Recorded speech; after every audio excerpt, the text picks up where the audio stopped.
Alrighty guys, Ted here, ready to continue to one of my absolute favorite sections of the game.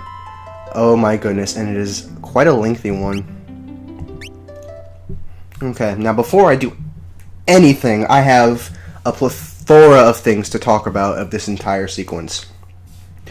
First of all, the concept of having each single party being separated and using these various storylines as a storytelling device is nothing short of a genius. So in this section of the game, right now you're controlling Mog, because why the fuck not, you get to choose which of the three scenarios you want to do first. Now you have to do all three, but you get to choose the order in which you do them. This is not only revolutionary from a gameplay perspective, but from a storytelling perspective. And to my knowledge, no other Final Fantasy to date has really done this. Now, apparently in Final Fantasy IX, there was something similar. I haven't played the game, so I don't know. But we're just going to pretend that didn't happen. Just for the sake of my argument. Okay. So, some people just pick whatever in whatever order and be done with it. But personally, I like to ponder on it because you get to decide, almost as a director, how it is you want to orchestrate these events, and you can choose how to perceive them as well. Now, they all take place in around relatively the same time span, but there are some ways you can interpret the events that make it so certain things have to flow in a certain order. One really good example of this is in Sabin's scenario when Leo was sent away.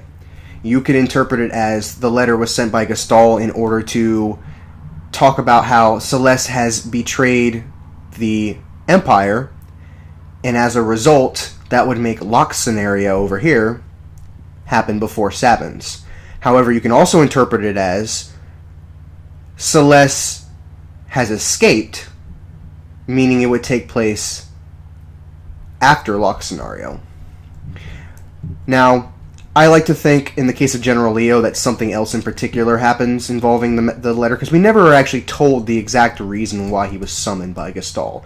But I have a personal favorite theory about why, that has a stronger implication to Gestalt's character as well as Kefka's, and I will talk about that. Now, my personal reason for selecting the order, which is Locke, Banon, and Sabin's, basically goes like this. Okay, so I go with Locke's scenario first. The reason being is that he is the last one we have seen, or we haven't seen him in the longest period of time. We already know what is happening with these people, and what is happening with Sabin because we just saw it. Locke, on the other hand, okay, did he make it to South Figaro? What has he done in South Figaro? He's technically the only scenario that starts past the point where he last left.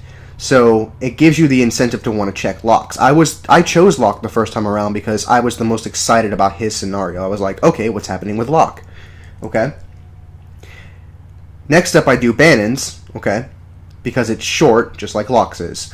And the problem with doing Sabin's scenario first is that if you do so, because the first time you play this game, you're operating under the assumption that every scenario is going to be roughly equal in length, but that's not the case. Banon's is incredibly short. Locke's is fairly short. Sabin's is a fucking mammoth. It is huge. It is enormous by comparison. It is easily longer than the other two scenarios combined. Okay. It is also the most interesting. It's a saving the best for last type concept. So, another reason, why I do Banon's scenario before Sabin's is because if we do Sabin's scenario and we find out immediately what happens to him, this scenario where they wonder what happened to Sabin becomes pointless. Now, I know at no point in time do they ever state, oh god, I wonder what happened to Sabin, I wonder what he's going through. But they're thinking it, and when you're playing this the first time, you can wonder along with them instead of being in on the loop. Now, there are a few problems. For example, Celeste's situation in Locke's scenario, which I'm going to talk about in a moment, but basically, the reason why this is so genius, I wonder how far I can go,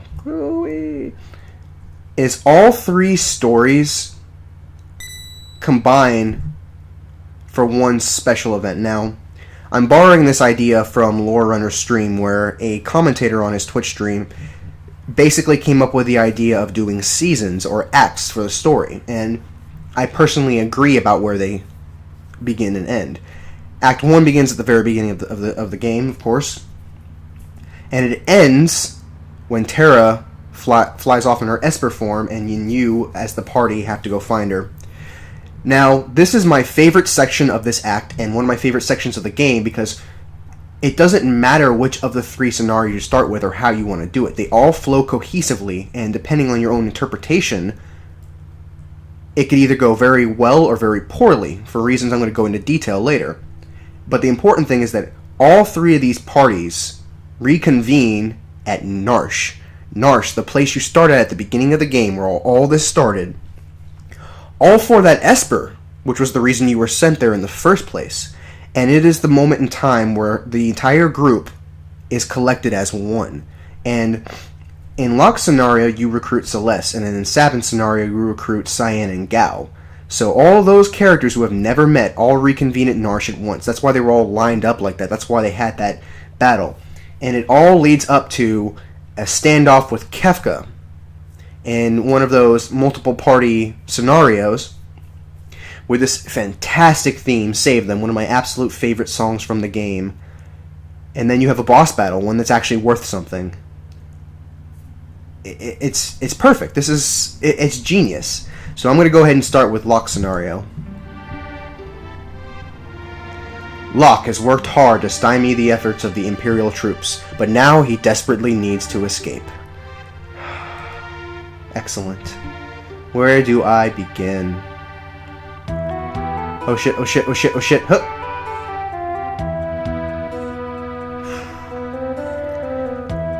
Damn it, gotta get to Narsh on the fly. Okay. So, we can assume that Locke's purpose in being here was to either gather information on the troops, on what their plan was, stop the troops, or find some way to delay their movement, or both. This section is absolutely amazing, because for one, it is a stealth section. Now, it's not perfect. You walk in front of somebody and nobody cares. I would personally wish that they had done a, hey, I caught you sneaking out of bed, blah, blah, blah, type scenario, but we have to just make do with what they gave us. Now, this song perfectly captures that feeling, because the song is called Under Martial Law, and that is literally what it is that is going on. This city is under martial law. It's already been taken by the Empire. This city that you were just at, that you felt so alive and homely in, is now an Imperial base, for lack of a better term.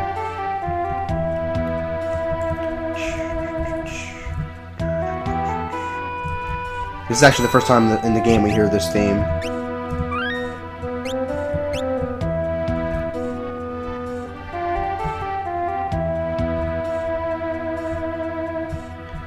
Alrighty. Now this section right here blew my mind, especially since I didn't realize it was wrong building. Especially since I didn't know it was required to advance the plot.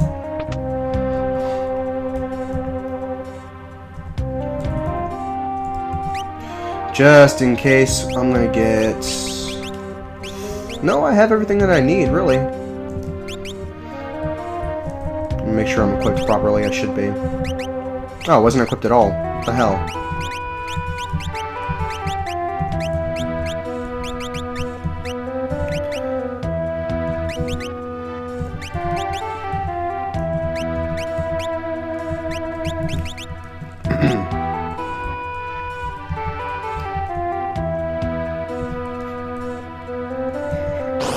I'll rip more than your lungs out. I'll rip your goddamn clothing.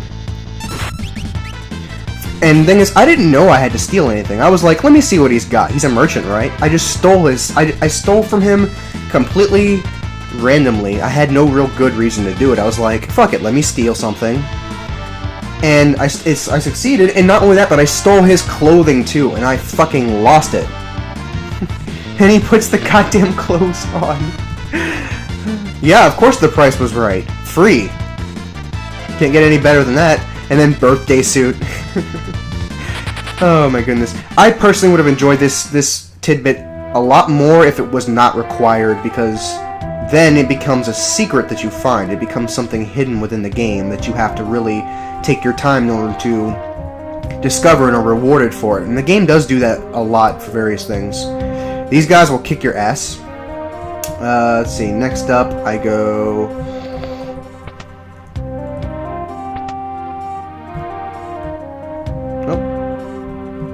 Oh, here's another change that I believe was in the GBA version, don't quote me on that. No rum instead of cider.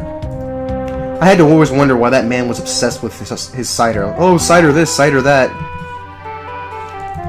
But, let's just say it makes a hell of a lot more sense if it's rum.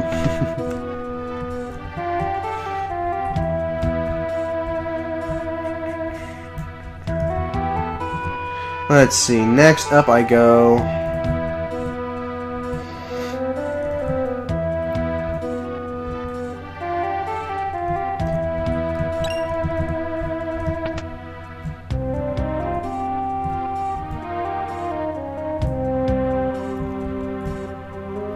over this way.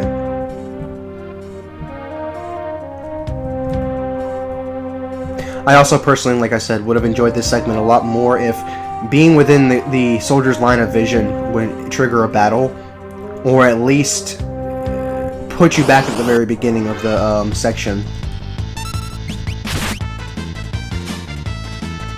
You know, actual stealth mission, because it's a nice break from the traditional gameplay.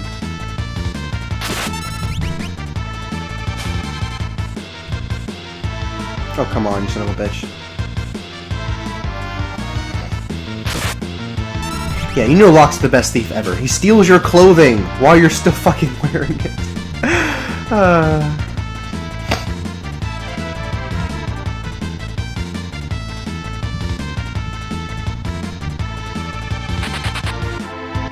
Of course they haul ass. They're humiliated.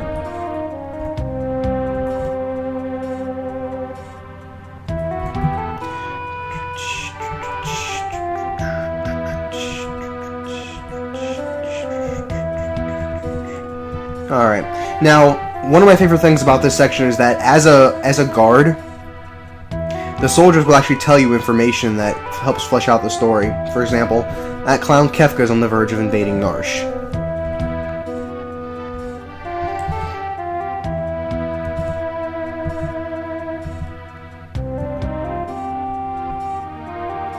Next up I go... I need to find... the cider, which is... Oh, another thing that's really cool in here is that talking with them will actually get some information as well. Now, the people of South Figaro stood no chance to begin with, but the reason why they fell so quickly... See, there's information on Teles. The reason why they fell so quickly was because of the rich man in town basically giving them information about how to properly storm the city. I don't know if he told them, you know, the best location to go through, or the weaknesses, or I don't know what information he gave them specifically, but...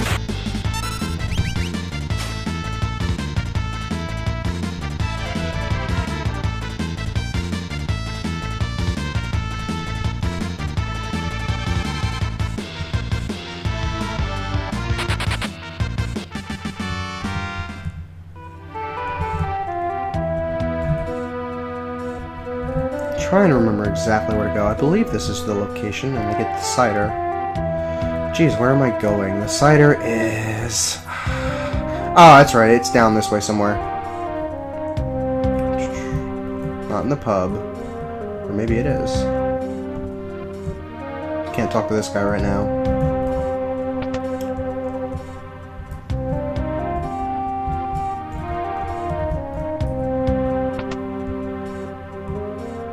Oh, Jesus Christ, man.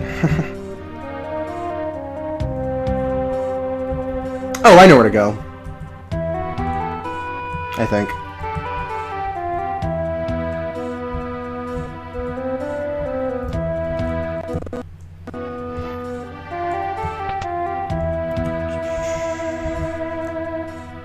At least I thought I did.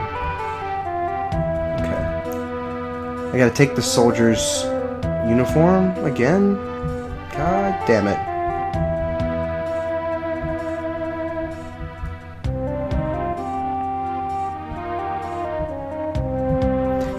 It's somewhere along this way.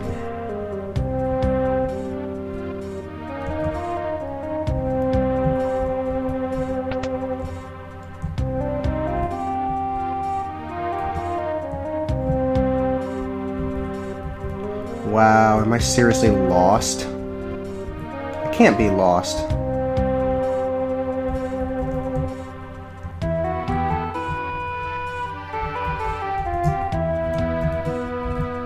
Oh, pff, down here, what am I doing?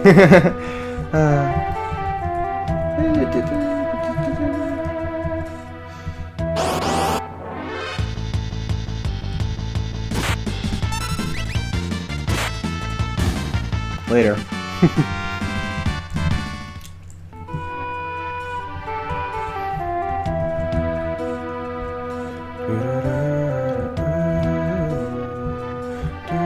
I'm not buying anything.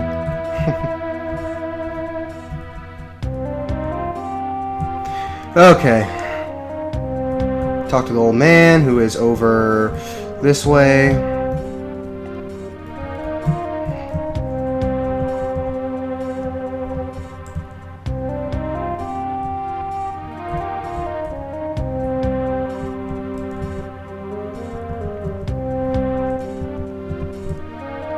Now, I don't know what I'm supposed to do, if I'm supposed to give him rum multiple times or what, but I was like, fuck that, I'd rather just guess. And I really like they have Wild Rose from FF2, because it's a nice callback to the Ask and Learn system that they had, where you were required to learn keywords and then use them in order to proceed with the mission. So this is a nice throwback to that, only it's nowhere near as much of a pain in the ass.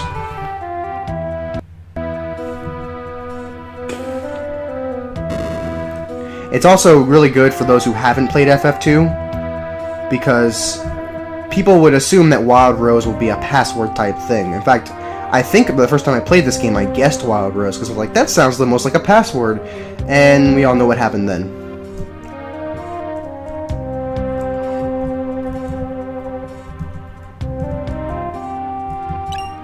Elixir. See, they reward you, because 1 + 1 = 2. You're not supposed to go towards that clock. There's no reason for it. Anyone with a brain can tell that there's no reason to investigate over here, but they reward you for it anyway.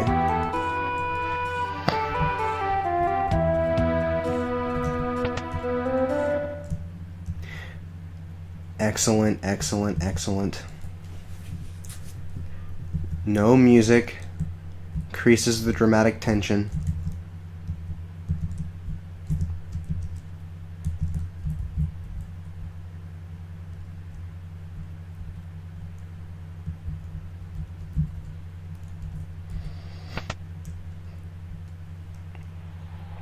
And you can faintly hear the wind, the draft. That's an interesting thing. He didn't need the money. He was the richest man in town, so it makes you wonder why exactly he bothered to be an informant in the first place. Now, did someone go to him? I doubt it. I think it's more likely that he specifically contacted the Empire. But I have to wonder how he did so. And for what reason? What motivation did he have? Was he scared? Was he trying to pick the side that was obviously going to win, so to speak? So left up to your interpretation.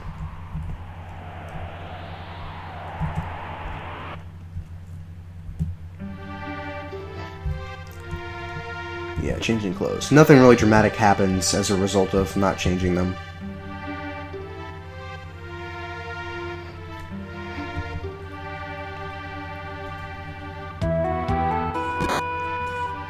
Brutally and savagely beaten.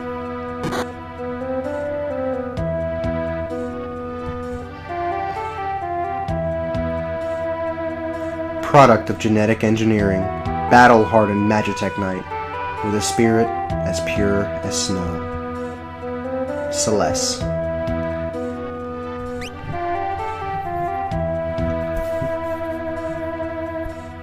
Now, Celeste is one of my absolute favorite characters in this game, because she is a character that despite being a dog of war, so to speak, she's always had a heart. She's always had a reason to live. It was just so buried underneath all of the bullshit, borderline brainwashing that she went through by being in the Empire as a general. And I think it's fantastic that she finds people who care about her. Her situation is very much like Tara's. She finds people that she can finally open up to and be herself about. And when those people are taken away, Sid included, granted he's optional, she commits suicide, or tries to anyway, and it's not that surprising. And it's just fantastic that she, of all people, is the one to bring the group back together. It's perfectly fitting, and it happens at the end of what is effectively her character arc.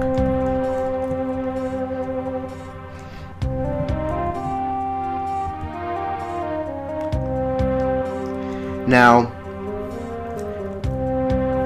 it is left up to speculation, but it is of my opinion that this sequence right here, this piece of dialogue that she's saying, is specifically what caused her to say, okay, enough is enough, the Empire are scumbags, I'm a traitor. What I don't understand is why she didn't bother to escape or do anything about it. As far as I could tell, she kind of just openly said, oh, fuck the Empire, and got arrested. But that's probably honestly because she didn't care. She is accepting her fate to be executed. Because she has no reason to go on. The Empire was the only thing she had in her life. It is the poisoning of Doma that caused her to realize the truth of everything that the Empire was. Now, this line is very important for the way that you're selecting the scenarios. This tells you right off the bat what happens in scenarios. I mean, Sabin's scenario, excuse me, I'm stuttery today. Now, you can look at this as foreshadowing, although blatantly direct, or you can look at it as, oh, this is what Kefka did. So, choosing this scenario before Sabin's directly tells you what's going to happen, but it gets you excited for the later portions. Personally, I think that this line has a little bit more impact if you've already seen the Sabin scenario. But I don't think that in and of itself is enough reason for me to do Sabin's first.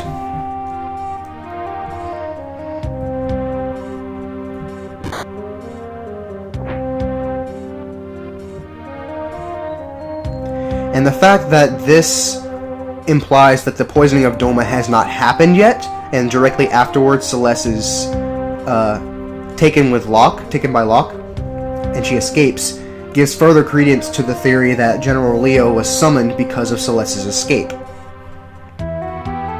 Although it could just as easily be her turning traitor in the first place.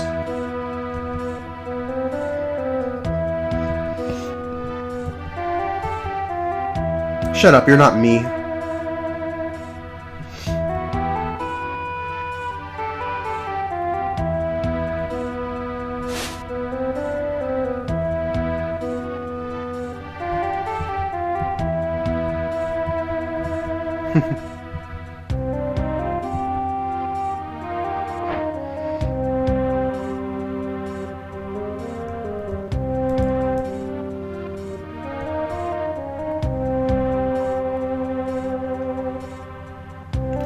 See, Celeste's self-worth right now is basically 0.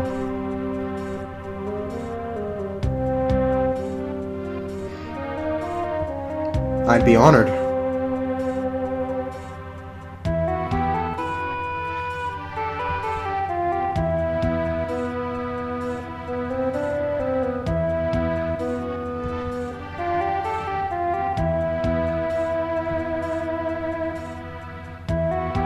I'll protect you. I promise.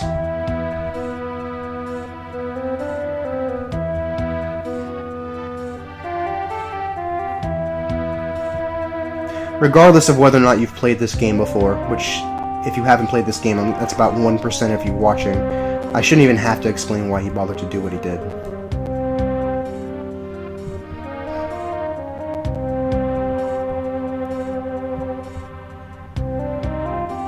Stealing is wrong. Are you kidding me? I'm Locke. I don't give a shit. Ah! Some bread too.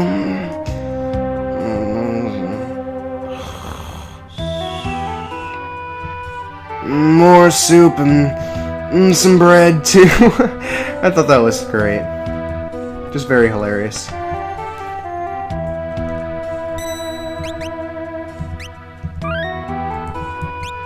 Celeste, Rune Knight.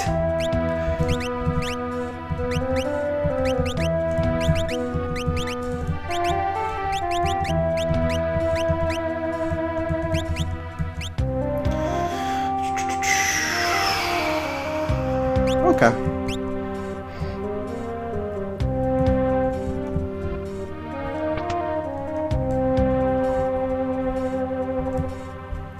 So yeah, Celeste is one of my favorite characters in this game.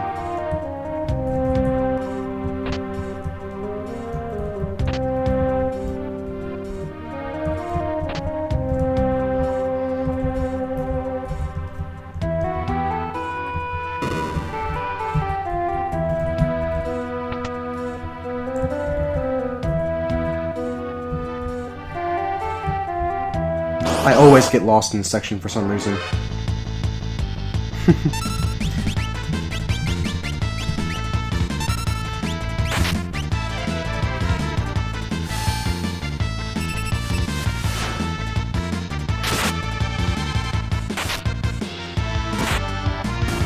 I'm really glad Celeste starts off with magic. Something to note, and it might just be... maybe it's intentional, maybe it's not, maybe it's nothing, but... they made sure to make every single scenario have a character who naturally learns magic. Because remember, there's no magicite at this point in time. So they try to keep it from being all attack-centric.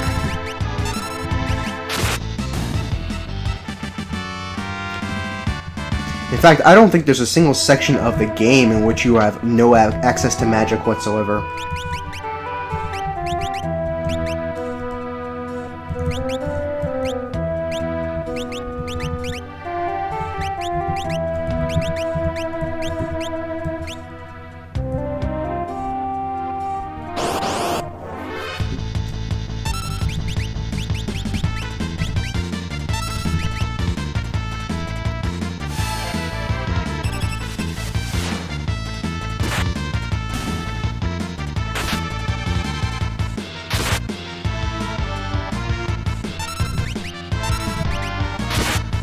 Now, Celeste's ability, Runic, is very much like Locke's in the sense that it can be useful, just not very. In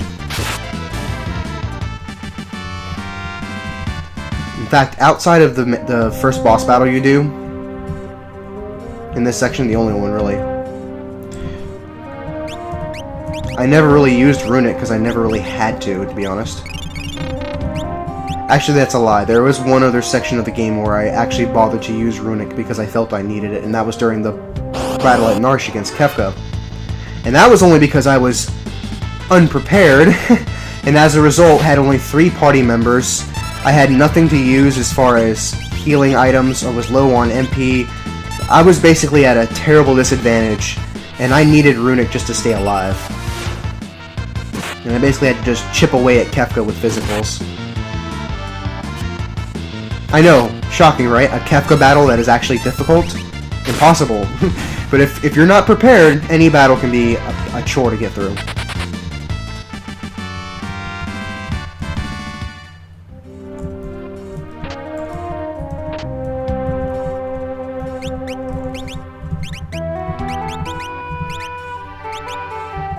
Oh, that's right.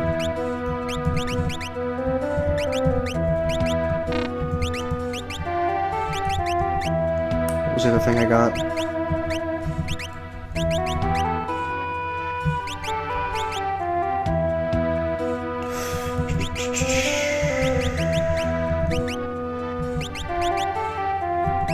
Great sword, okay.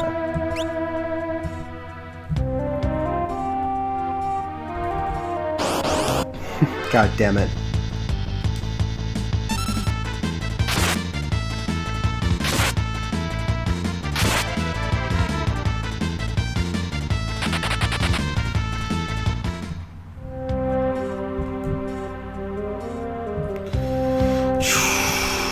Damn it, see? How was I supposed to know to go there? Oh, goodness.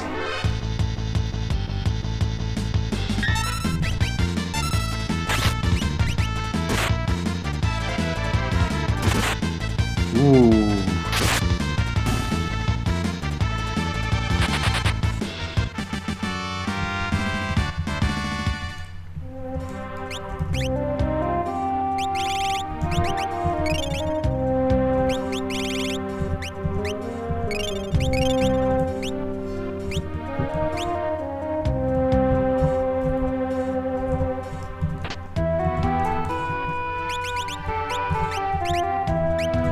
I love the earring relic for obvious reasons. It boosts your attack, magic attack power, and while you can't really see any actual aesthetic difference, it's nice to know that I'm putting earrings on Celeste because she is a doll.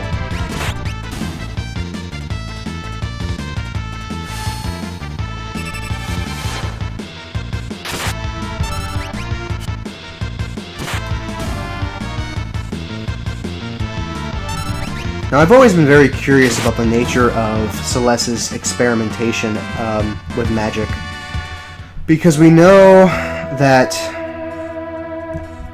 Kefka was experimented on first, and things didn't go so well. But then at some point in time, Celeste was experimented on, and I don't really recall the nature of what was different about Celeste's experimentation that caused her to not end up like Kefka. I'm sure it'll hit me and I'll feel like an idiot, but it is interesting that Leo, on the other hand, you know what? I'm going to save discussion about Leo for when we get to him. Why are you helping me? You remind me of someone. Now, this section, the second time I played this game, I ran into this and said, wait a second, is Locke talking about Rachel or Tara? I posted this theory in a group, a Final Fantasy group. Now, I had always believed it was Rachel. I had always assumed it was Rachel. It made the most sense. This was Locke we're talking about. But I said, you know what, in the context of this scene, it could be Tara just as easily. He helped Celeste for the same reasons he helped Tara. And Celeste would obviously remind Locke of Tara because they both served the Empire, they both have access to magic, they are both women, so on and so forth. It is not unreasonable to assume that it is Tara he is speaking of here. Every single comment on that post was just constantly, it's Rachel, fact, it's Rachel, fact, it's Rachel, fact. Here's the thing though. They were right. It was Rachel. Undeniably Rachel. And the reason I know this is because during the opera sequence, Celeste specifically asks him, because I assumed that this conversation would never come up again. I had apparently forgotten that Celeste said, why did you save me back there? And then Locke says, you remind me of someone who had died at the hands of the Empire, and I didn't want to see that happen again. Obviously Rachel, couldn't be anybody else. But what I don't understand was, why didn't any of those people link me that specific scene? I assume because, like me, they knew it was Rachel but couldn't exactly remember how they knew it was Rachel. So, yeah. But I just think it's interesting that outside of that particular scene, if we're just talking about the context of this scene, it could be Tara. It makes sense.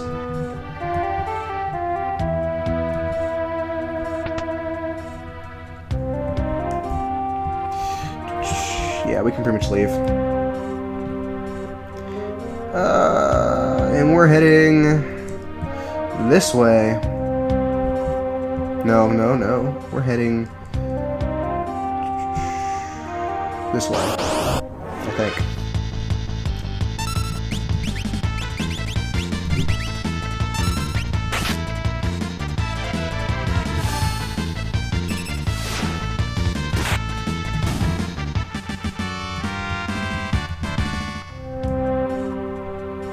There we go.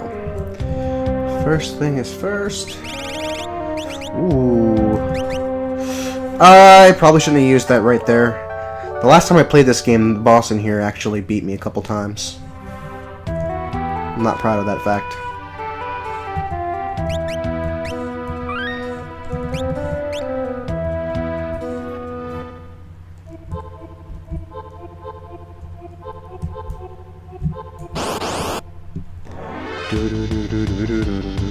Bring it on.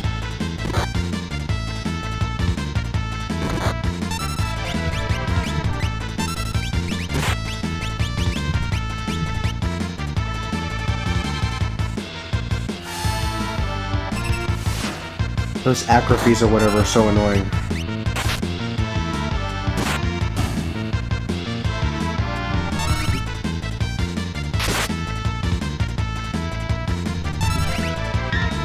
Oh, duh! Another difference that I didn't even think about. Because I'm just so used to the idea. And the commands are no longer fight, they're attack, if you haven't already noticed. Thank God.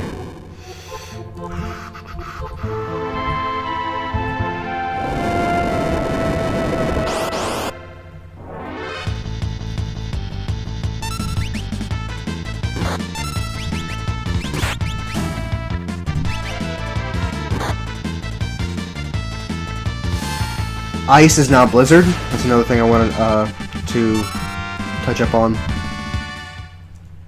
Some of the spells had different name changes. Okay.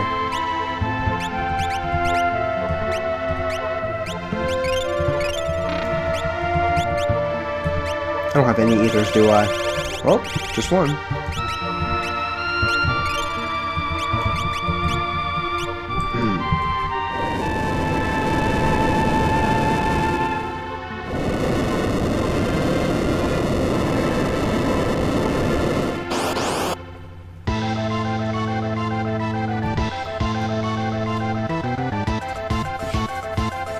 Now, Celeste knows what this is.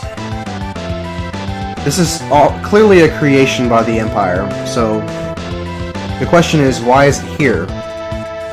Presumably to go after Celeste, because they probably have word now already that she's escaped.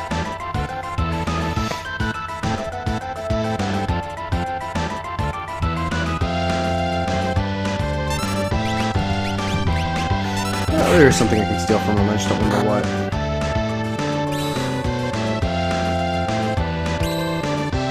It's a very intuitive and unique move.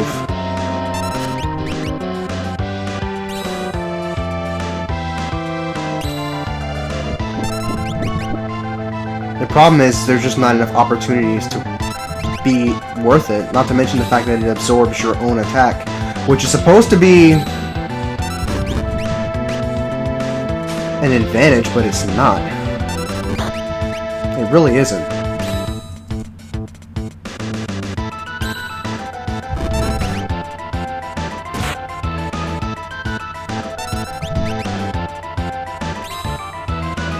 I can't tell you how many times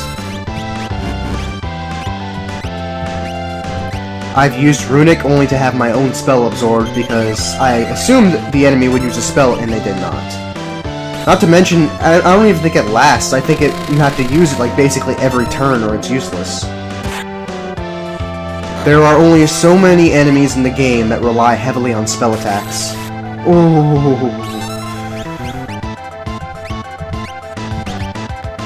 And you may not even have Celeste in your party for it to be worth it. Especially since there are a number of sections where you can't even use her for story-based reasons.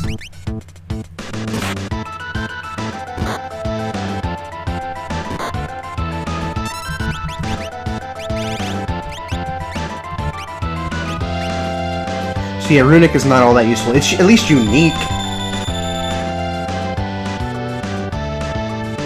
I swear to God. Oh, yes.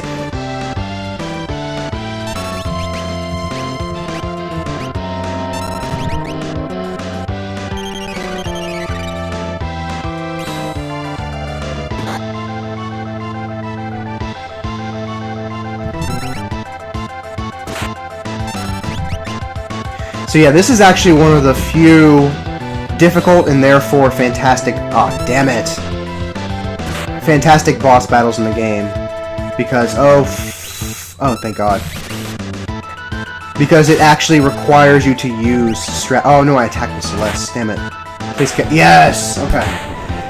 It actually requires you to use strategy. Because it's difficult.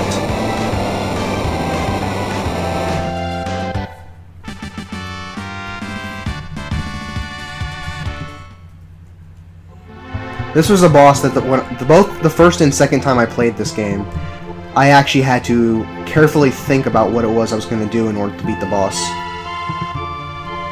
Because it was simply required of me.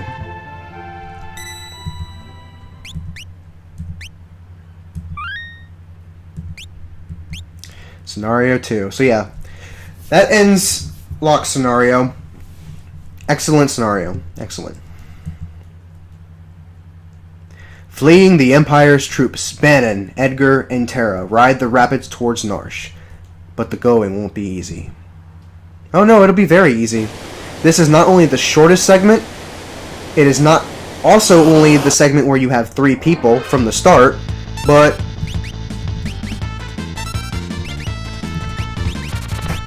it is also the only segment that does not have a single boss battle. The segment couldn't be shorter and easier if you tried. The going will be very easy.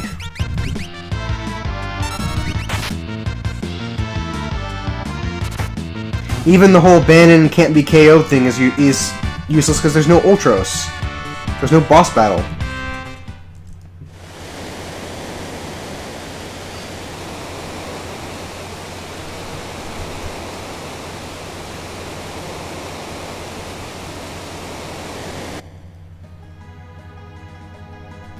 Alrighty.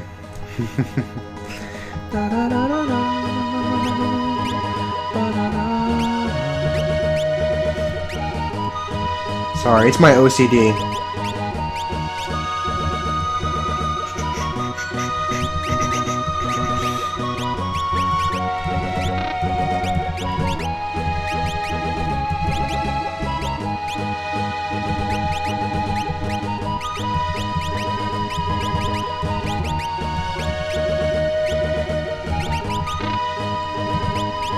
That's good enough for me.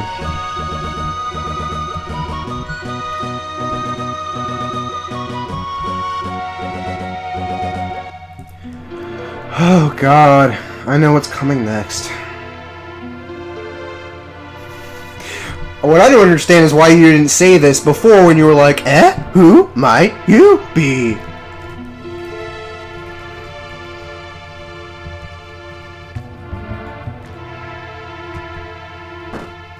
Yo, what? Get your ass handed to you again?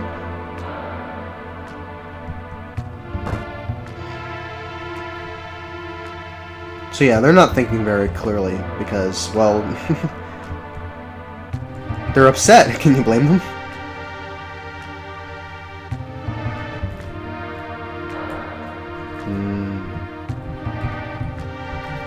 Yes.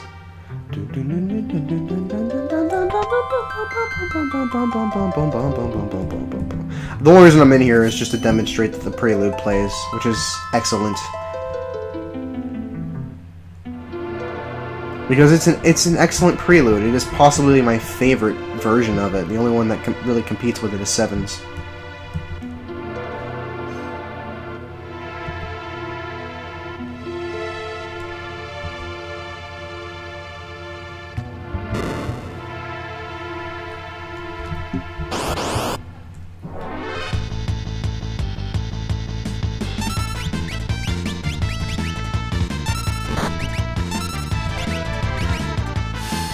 I should have just attacked them. It's the same enemies from before.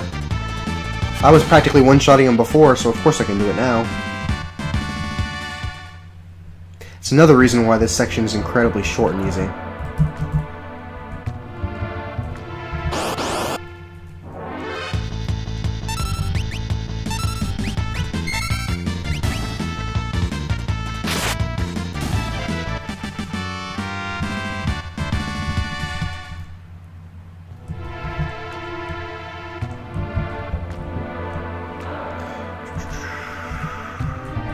Oh man, I cannot wait until I get to Sabin scenario, specifically the poisoning of Doma and the Phantom Train, because those are sections I've actually taken the time to rehearse, so to speak, because I've actually done a Cyan character analysis post. It wasn't complete, but it was a 6 or 7 paragraph related thing with pictures.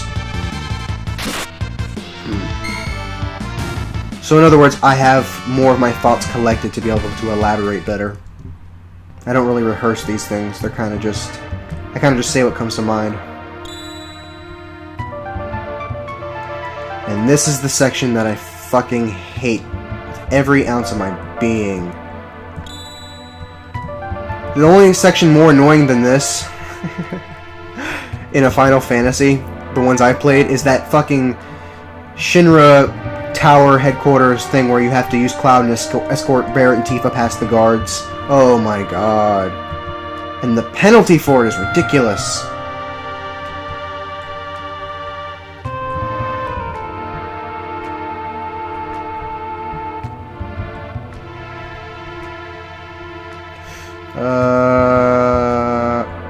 Yeah. I don't think I've ever successfully done this on one go, but I might be able to. Which way was it? God damn it. This way. What? Oh, was I one tile off or something? Yes!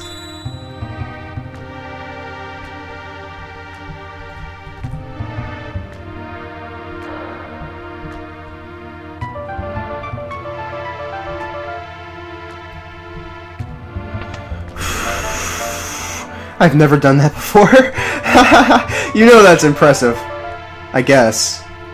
I don't know. I'm sure there are some of you out there who have done that no problem, but a certain gentleman I know who has streamed this game, who has beaten this game more times than years I've been alive, 22 by the way,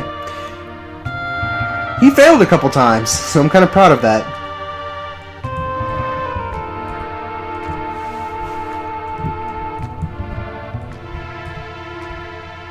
Moogle battle sequence.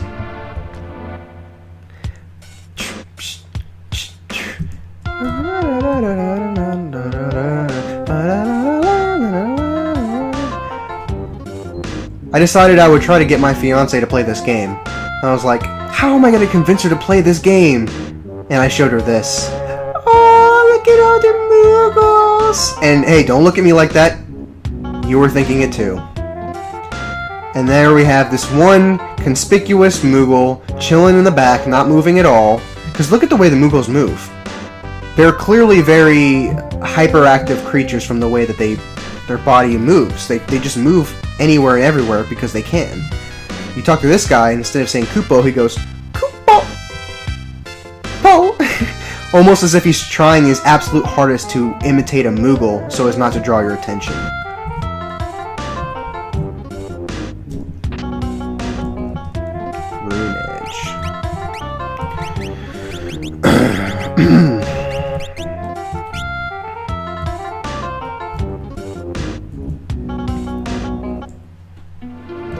I love Mog.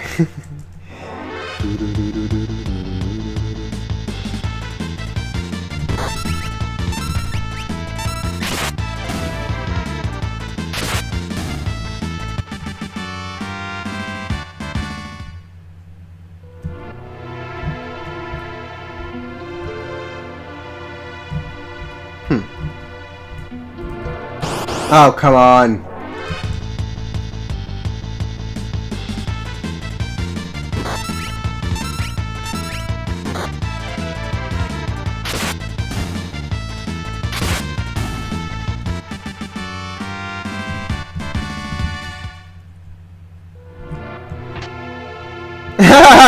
And it's still a Phoenix down. Oh, God. Or maybe this wasn't the you know what? Pretend I didn't say anything about the chess. Pretend that doesn't exist.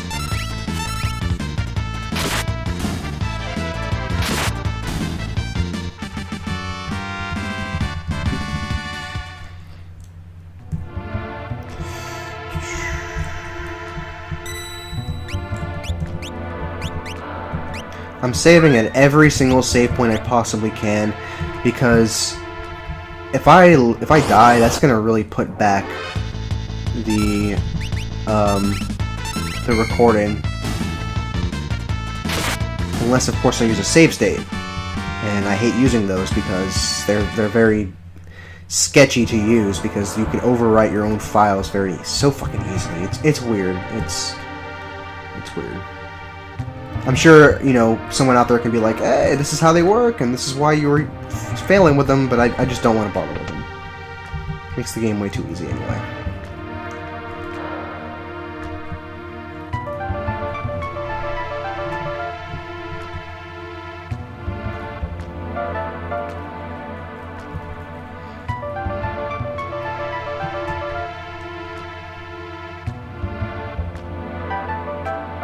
Now notice the first thing Edgar says is, how are the townspeople doing? Because that's what kind of person he is.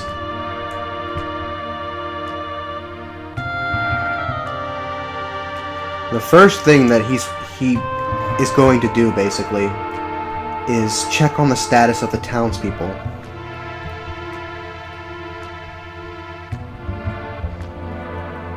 Because that's what he is. He's a natural-born leader. He's a king.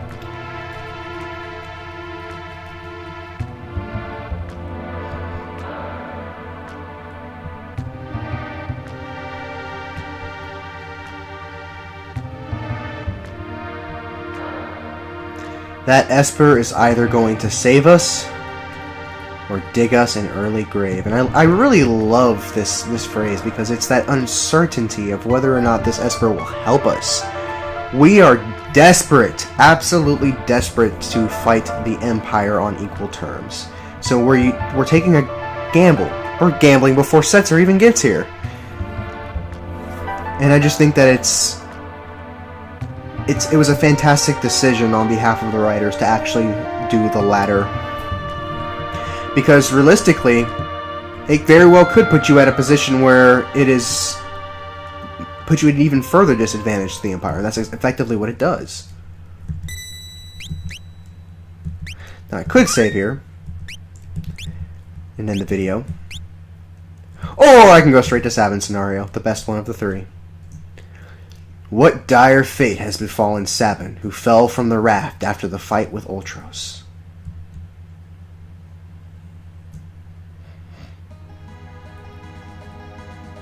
Now this town here, going here is entirely optional, but they put it close so that you know to go here. What do you want, buddy? Fuck you.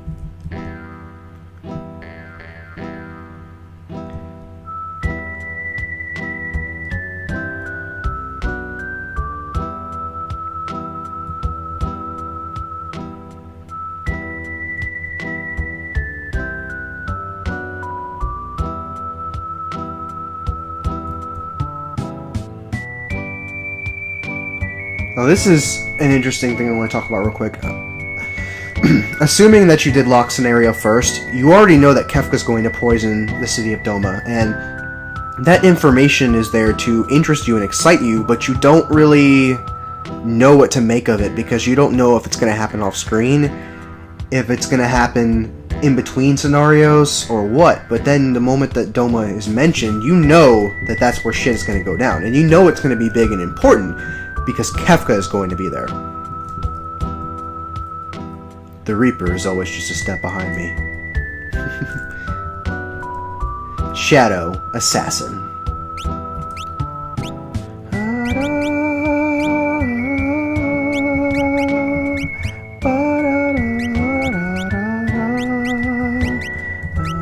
I have mixed feelings about equipping Shadow, because I'm pretty sure whatever you equip him with, he takes with him. I didn't click that. Skills. Oh. I'm an idiot. I meant to do equip. I'm sitting here wondering why it brought me to his magic, and I'm like, because you clicked skills, you idiot. I like that little pose. Like, let's go. How mind-blowing is it that this place that you are brought to is Gao's father, and you don't know it at this point in time unless you played the game, of course. And you're not even supposed to, well, you're not ever supposed to go to your, it's optional, but you don't know that this is Gao's father until you actually go there in the World of Ruin. And why is this important? Why does it matter that he's brought up here now? Because you're about to recruit Gao.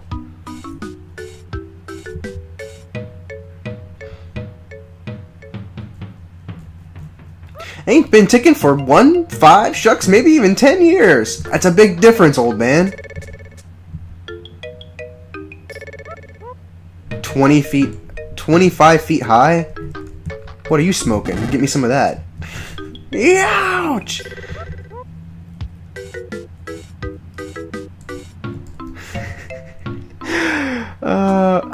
I'm tossing you out onto the vent belt too. See, I didn't see all this the first time I played the game, not the stove portion, so when I replayed this, I fucking lost my shit.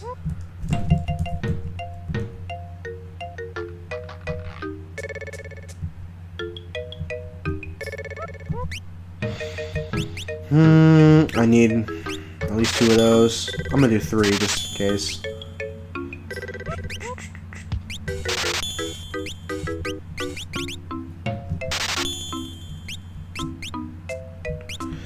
That should be all I'm gonna buy. No, god damn it.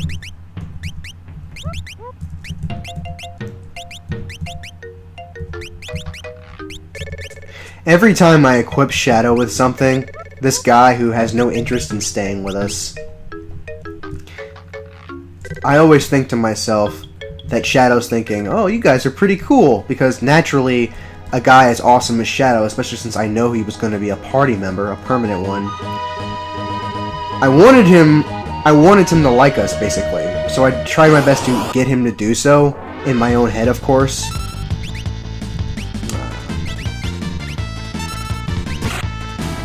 So I always thought that was really cool, that you could kind of, I guess, roleplay within a role-playing game. Interceptor. And one of my favorite things to do, as an example of that, is whenever he rejoins your party in Famasa, well, in Albrook, technically, you give him Magicite for the first time, and he starts learning magical abilities, and it's like, I imagine him being like, what is this I'm feeling? Holy crap, I can do magic now!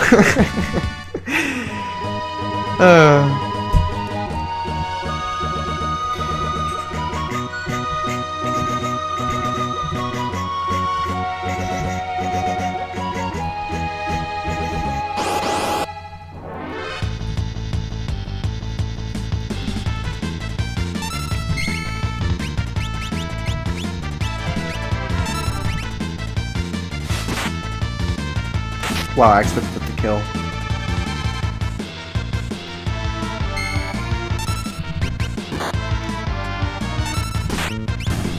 Now, Shadow's throw ability is amazing. It is one of the best abilities in the game because it's so potent that not only can you use it over your attack function, which isn't saying much, but you can use it over your magic functions. If you have enough shuriken and other items, I don't know the exact formula of how throwing things does damage, you don't even need to touch Magicite outside of the stat bonuses, and that is amazing. And Edgar is another character you can kind of do that with. I would say Sabin's, but inputting his commands are a pain in the ass.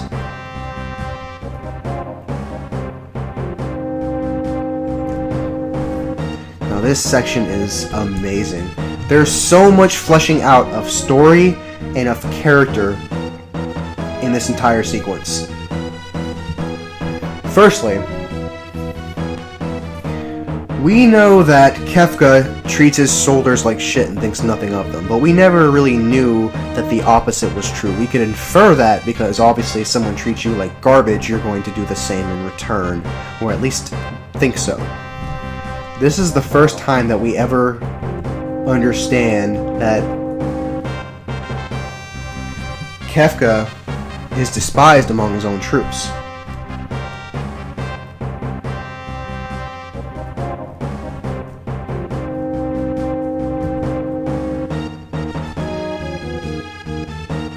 I consider Kefka to be a general.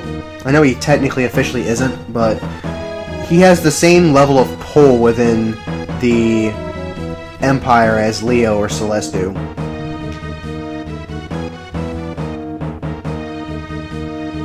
Because I don't buy for a minute that the reason Gestalt keeps Kefka around is because of his previous service. Okay? Gestalt doesn't care about what you did. He only cares about what you can do. If for any reason whatsoever you are no longer useful to the man, he will toss you aside like garbage. Period. Kefka is still around because he is useful. If he wasn't, he would have been discharged and dismissed from service. Tossed aside like utter trash.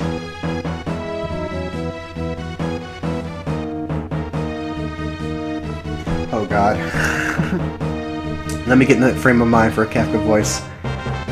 Hey, you! You keeping a sharp lookout? Yes sir, Mr. Kefka, sir. How are you today, sir? Please, save your petty small talk. Just do your job. And don't let me catch you slacking, or I'll make you regret being born!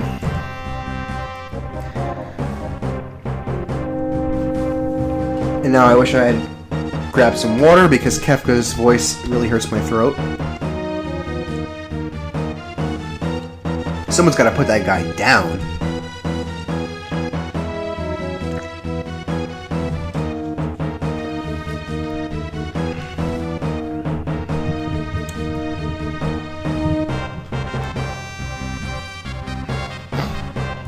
Speaking of which, I can finally talk about him in a moment. Well, after this. So, these people, the Empire, are storming Doma. Now, I don't believe that it's for any particular terrain-based advantage. I don't think that they want their goods. I don't think that they have anything that they want. I think that Doma is a potential threat, and they have spoken against the Empire and as such want to deal with them. They just want to eliminate one other group that is just not in line with their ideals. Attack!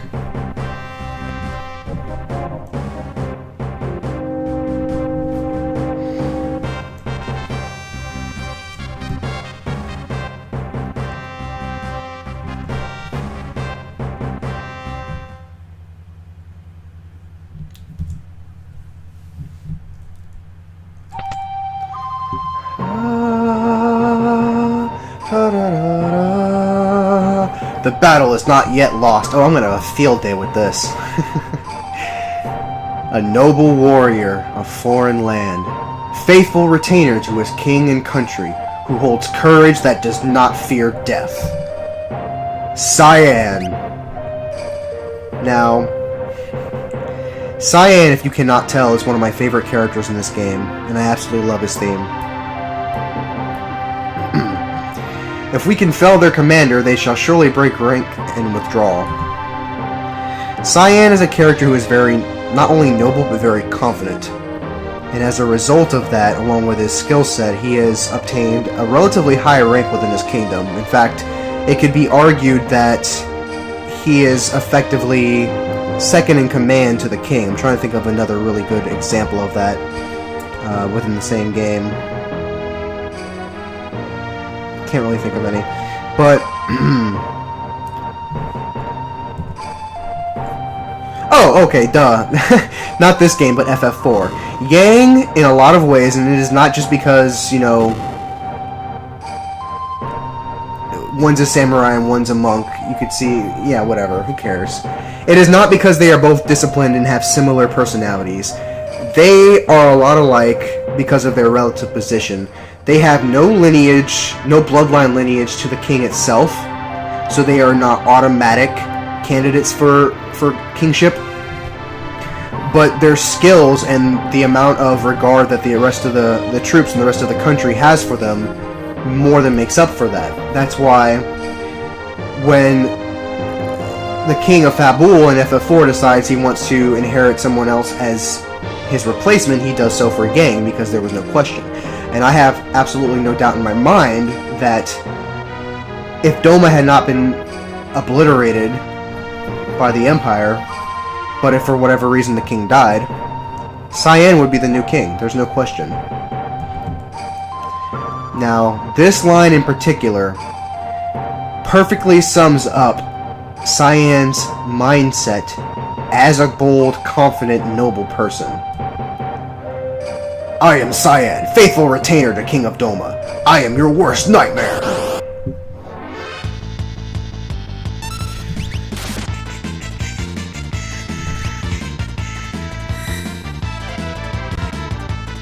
I did that on purpose. He attacks me. Sora! Bam.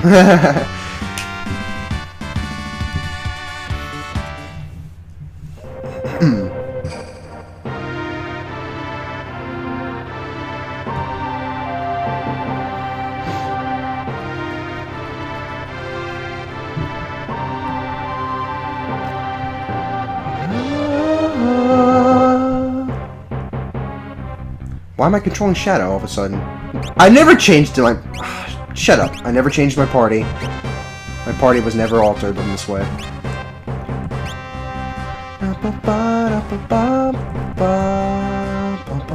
Ah!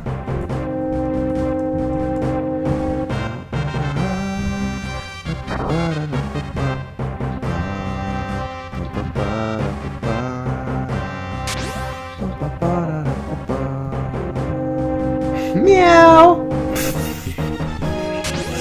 Was that Sabin making that noise? Star Pendant's useless. Woo! What's up, buddy?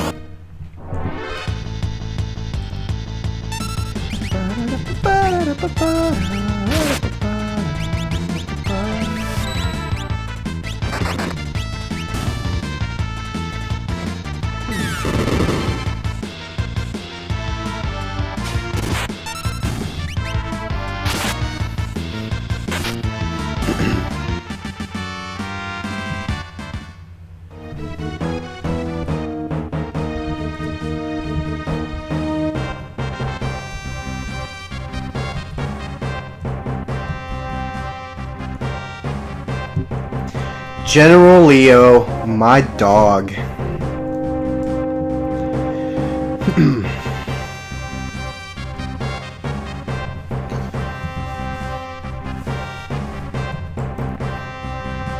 Now, Leo is very much like Edgar. He is effectively the Empire's equivalent to Edgar, only he is not a king. He is not of a supreme high authority.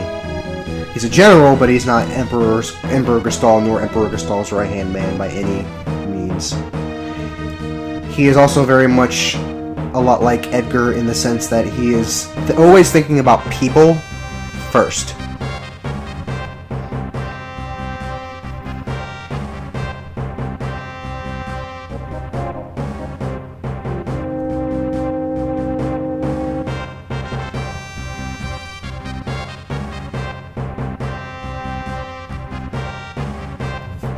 He gives comfort and reassurance to his troops.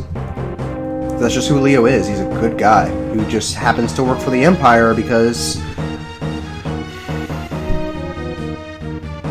Gestal basically raised him. That's it. Leo has an immense amount of loyalty to Gestal. We don't know the circumstances of what happened with Leo. I don't know if he was an orphan. I don't know if he joined the Empire himself or if he was adopted or what, but he looks at Gestal like a father figure. I like to assume that Gestal basically gave him and handed him down everything, so of course Leo's going to be loyal to someone like that. And it's easier to turn a blind eye and justify the actions of someone that you already have a lot of care and concern and respect for. A carrier pigeon from Emperor Gestal. But what does it say? Okay? What? The Emperor summons me. I must return to the capital immediately. Why? What did the letter say? I don't know why this was done. Excuse me, I'm a little stuttery today. But I can only assume that it was done so that the player could have their own interpretation of the events that transpire. For example, as I mentioned earlier, this letter could be saying that General Celeste has turned traitor and we now have her captive. And as a result, we need you to come here so that you can deliver her to me and we can execute her. Or you can come here and take her place in whatever role she happened to be doing at the time. Okay? And that would put these events before Celeste got captured. Now, personally, I think it's more likely that the letter instead said, General Celeste, who, to your knowledge, has already been captured, has escaped, and as such, we need you here to investigate, because it takes priority. In my personal opinion, I like to think that it doesn't have anything to do with Celeste whatsoever. In fact, the letter probably doesn't have anything to do with anything important at all, or was simply something made up specifically as a means to deter Leo from stopping Kefka.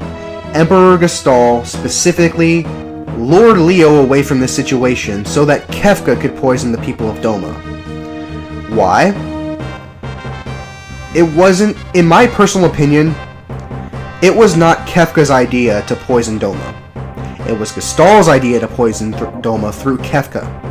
But he knew that Leo would have a conflict of interest with it. So he lured Leo away so that he wouldn't stop Kefka, and then when and if the news broke about Kefka ever poisoning Doma, he could use Kefka as a scapegoat later, which we know for a fact he does when he tries to arrest him, although it's very possible that Kefka was putting on an act and knew that about the plan all along, because at the end of the day, arresting Kefka was just a means of fooling the returners. But I like the idea that Gestal has been manipulating everyone from behind the scenes and has effectively, like I said, Gestal's the true villain, the real villain. There are a few problems with this, such as why would Gestal even bother to send Leo here in the first place, and why bother to even fool him in the first place when you can just force him? But honestly, Leo is very valuable, and he wanted to keep that loyalty for him because he was valuable. Look how powerful he is with his, I think, shock technique. And Leo doesn't have any magical infusions whatsoever. Leo is just, he's Sabin, basically. He's just that physically powerful. Based off of everything that I've just said, I will admit that it is a bit of a stretch to say that Gestal was simply trying to lure Leo away. I just like the idea better from a storytelling perspective. It is a little bit more consistent and therefore more likely that the message itself has to do with Celeste. And I personally like to believe that the message basically was about Celeste escaping. So, those are my thoughts.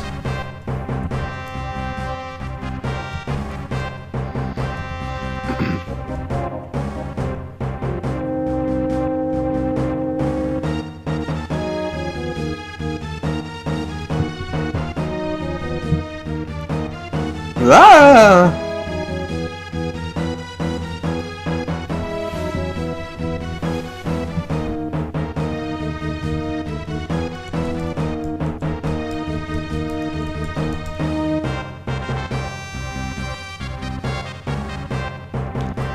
And that's another thing.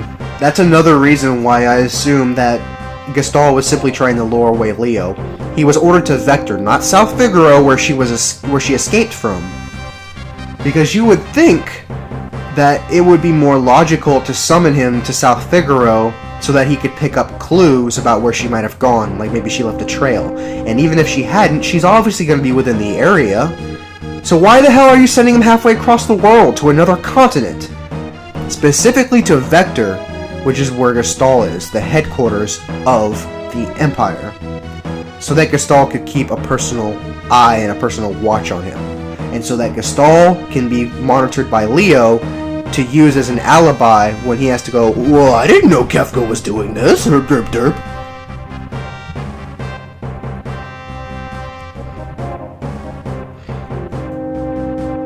This makes no sense to Kefka. Oh, they're people too. What even are people? Kefka and Leo's relationship is interesting. I like to think that they had some sort of rivalry, and that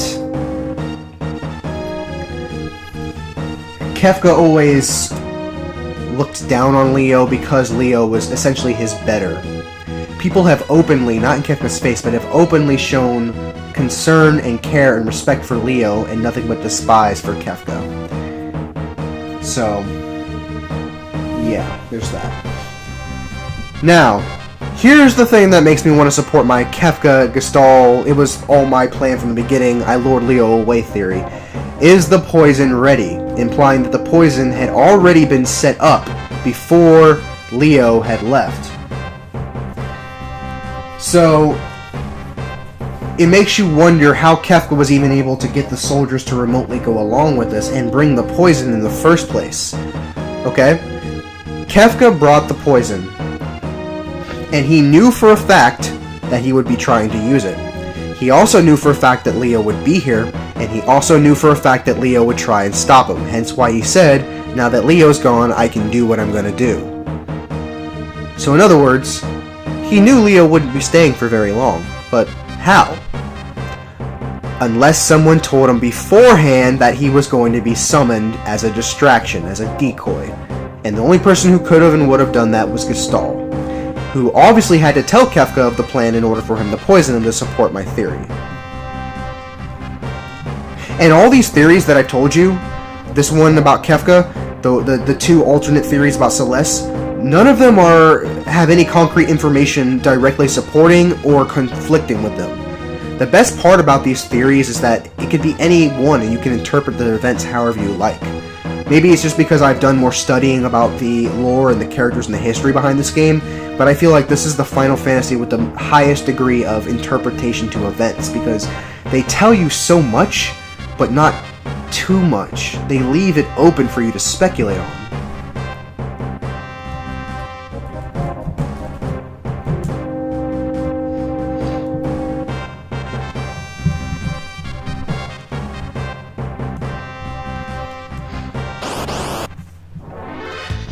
I love this sequence. I'm gonna pause this for a moment.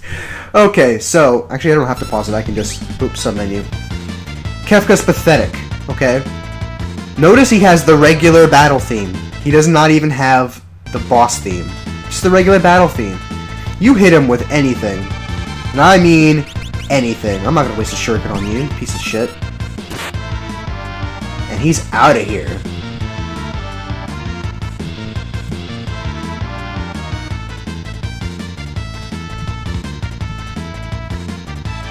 Shadow's just like, okay, I guess I'll go along.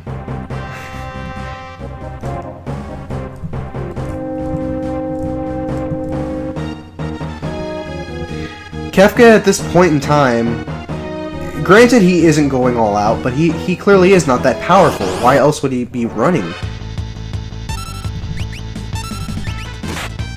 He's not the kind of person to make excuses about why he doesn't fight. Oh, it's not worth my time. You despise these people. Of course it's worth your time. You're running because you know you're gonna lose. And this is further evidenced by the fact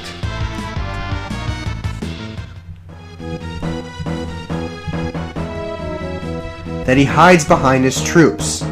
Crap! Hey, if you know what's good for you. Oh shit. Sabin's pretty low on health. What? Are you kidding me? Ooh. I am not dying here. I refuse.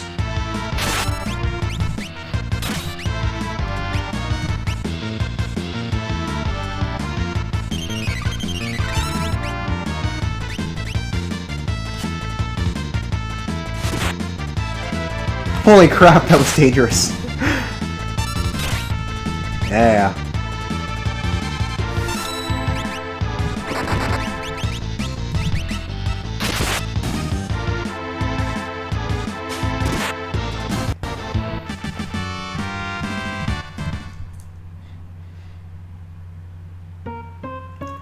Bum, bum, ba-da-da-da-bum. Oh, come on, I love this quote. I have to try a Kefka voice.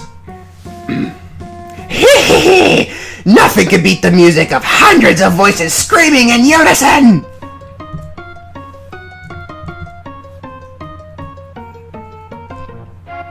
Seriously, if you ever want to convince a member of the Final Fantasy fanbase that Kefka is the best villain in the series, just show them that one line.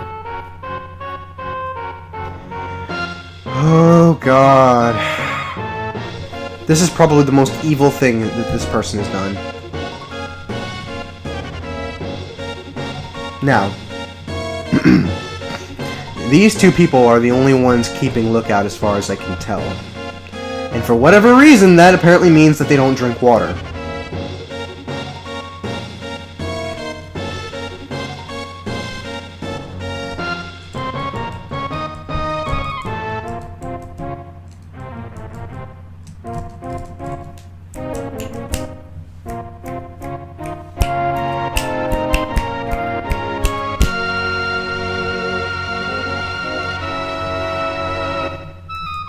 I like how that one just fell into the water, or on top of it. They just start dying one by one. This scene made me sick. Oh fuck! The king!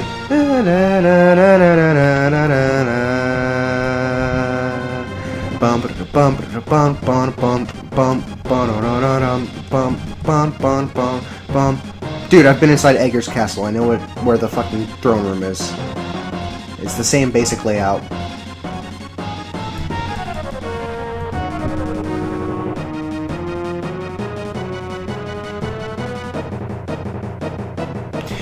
So, based off of the way the poison appears to affect everyone, it appears to be a slow-acting poison that takes time to enter the bloodstream through digestion, and then, upon effect, causes the person to die. Now, I'm not exactly sure how that's the case and what it does.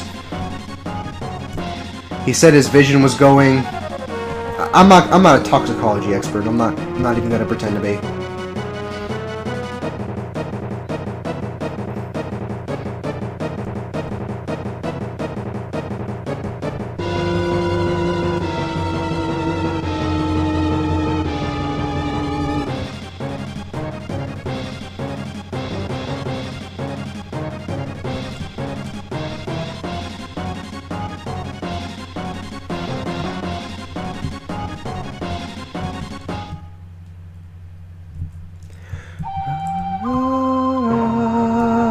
Dude, I would love an FF4 DS version style thought bubble process, because I would love to see what Cyan's thinking right now. Samurai.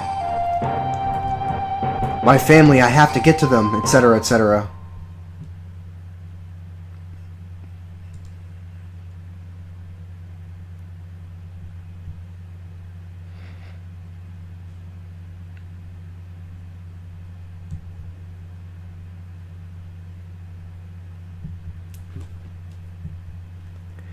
Now, Cyan's dialogue here. You'll notice it's not very reactive, so to speak, at least compared to how you would expect. But it's for a perfectly good reason. Impossible. Idiotic. Look at his expression and his stance. He is dead set in the idea that this cannot be happening. He is literally in the first stage of grief. He is in denial. He literally cannot believe that this happened to him. The next phase, anger.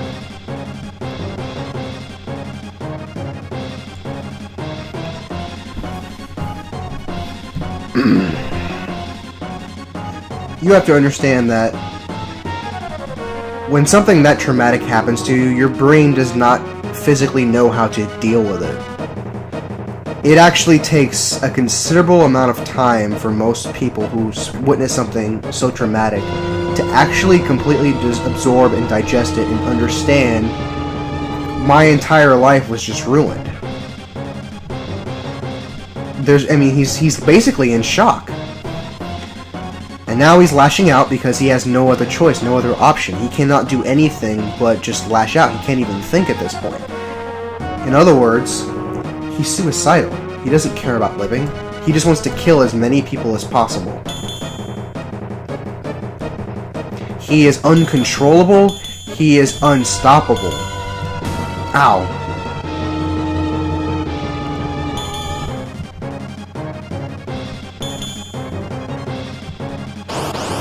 And this is further reinforced through gameplay for the simple fact that you can't control Cyan during this sequence. At all. Cyan will attack with or without your consent. Why? We've already used Cyan before. It's not like they're trying to save it for a specific sequence. You know, it's not uncommon in certain RPGs to not give you control of a character until they join your party. He's already joined your party, so what the hell? It's to reinforce how utterly devastated and out of control he is.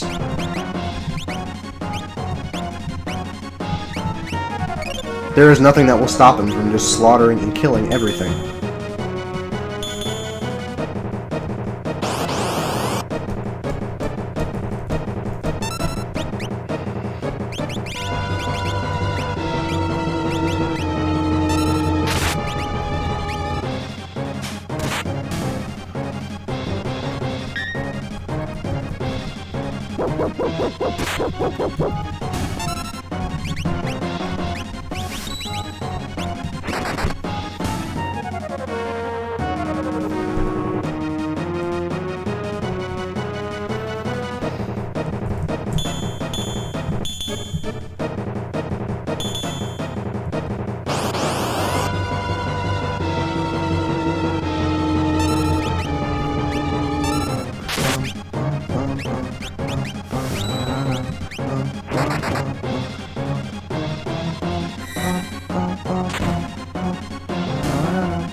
This is, now that there's no one left for him to kill, he more or less reverts back to the denial phase. What of my home, my family, my friends? They're dead, you know this. So why are you saying this? He's in denial. Not only that, but he doesn't want to leave this place because leaving his kingdom is essentially the final nail in the coffin.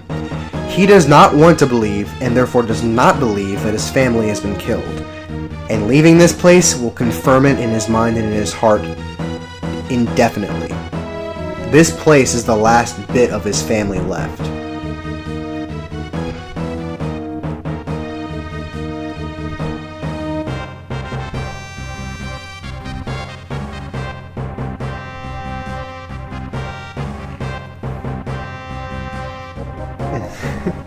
Shadow just is fucking him out of here. For now, anyway. I would have really thought it would have been hilarious if he had just, left right then and there. Now, Cyan considers these machines to be abominations because he's a technophobe. And the reason is because he's old-fashioned. He believes in tradition rather than change, I suppose.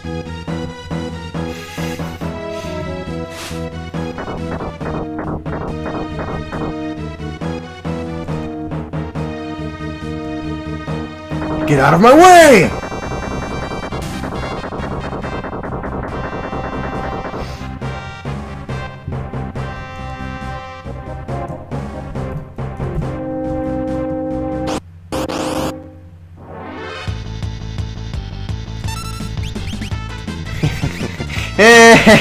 Destroy everything!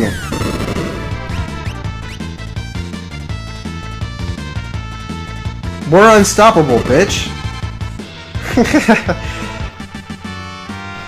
Yet again, another example of... Oh, shit, wrong way. Of storytelling, of fleshing out the narrative via gameplay. just like they did in the beginning of Norsh. Every time you get the Magitech units, I believe there's 3 sections? Where's the 3rd one? I don't remember. You absolutely obliterate everything. And I mean everything. And for some reason you can obliterate this clearly Magitech armor that's somehow different than the one you're using. Oh, go ahead and counter me. You're doing nothing. It's actually a significant portion... Well, not significant. It's actually a reasonably sized portion of the way into the game that you actually become more powerful than the Magitech units themselves. And that doesn't happen until around the time, interestingly enough, you get magic.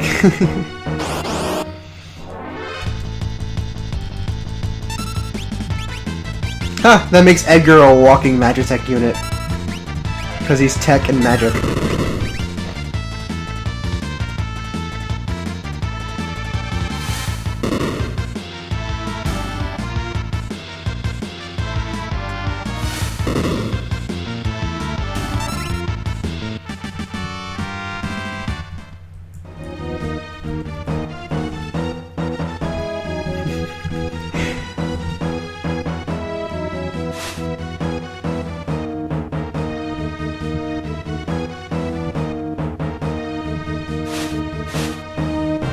Now let's see if I can actually keep Shadow for long enough.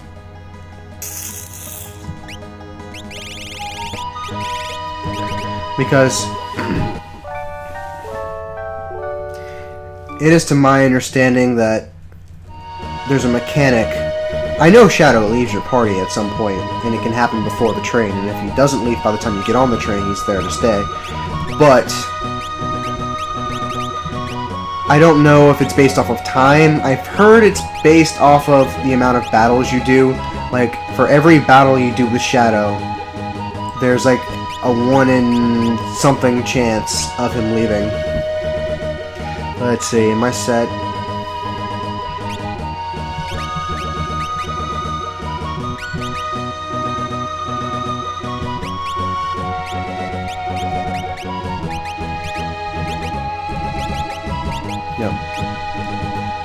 Yeah, there's like a 1 in something chance he'll leave your party in any given battle. I honestly don't care if he joins, if he's still around by the time I get there.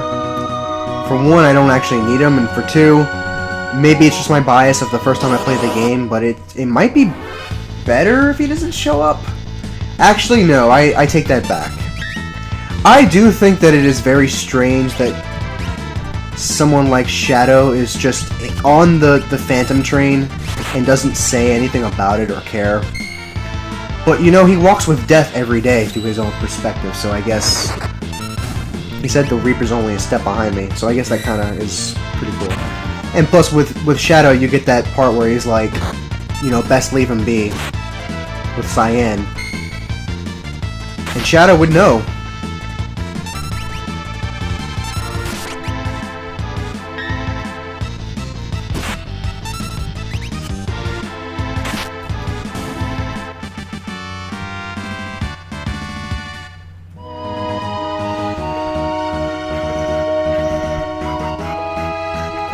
Goddamn, I always forget what this fucking forest thing is.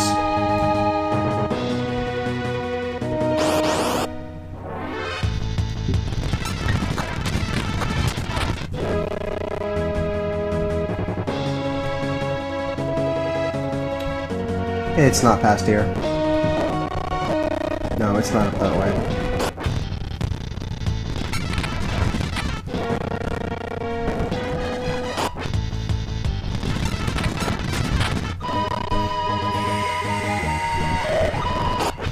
It's not back this way.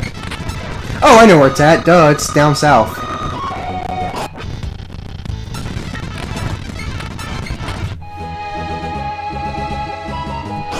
Oh, god damn it. Oh, you're killing me. Where is it exactly? This way. Alright. There we go. Okay.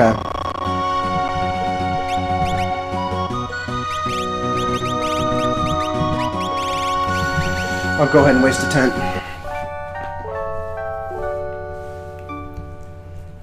This is gonna be a long ass video.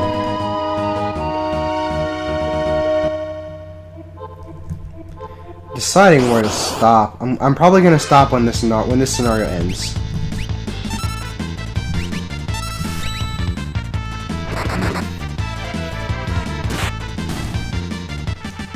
Which means this video is gonna be like 2.5 hours.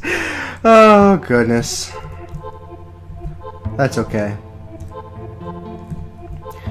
What I have to ask myself is whether or not I'm gonna pack it up for the night or do the Nar sequence.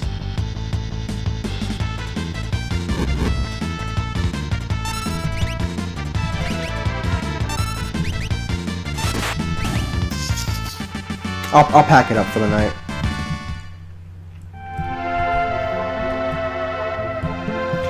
Truth of the matter is, and I don't know how many people are actually going to hear the words that I'm speaking, but I was a little disappointed when I put out my first video. Granted, it was only yesterday. That it didn't really get a lot of comments or support or likes or anything like that, but that's fine. I was a little disappointed, but I said to myself, no, Ted, this is not going to be another one of those things where you start something, don't get the results you want, and then give up halfway because you're not getting the fucking attention. This isn't about people seeing. I could get only one subscriber and one viewer, and that would be all that I would need, because this is something that I have passion for, that I want to do. That regardless of whether or not it gets me any kind of recognition, I can archive this. It's the Ted Woolsey hack, so it's something that I can just put up on the internet and people fucking years from now could see it for all I know. Now this section is going to be interesting to talk about. But yeah, I'm not going to pussy out halfway because I'm not getting my results. I'm sticking with it. Now this is interesting. I've heard a number of theories about what exactly the Phantom Train is supposed to be. Now,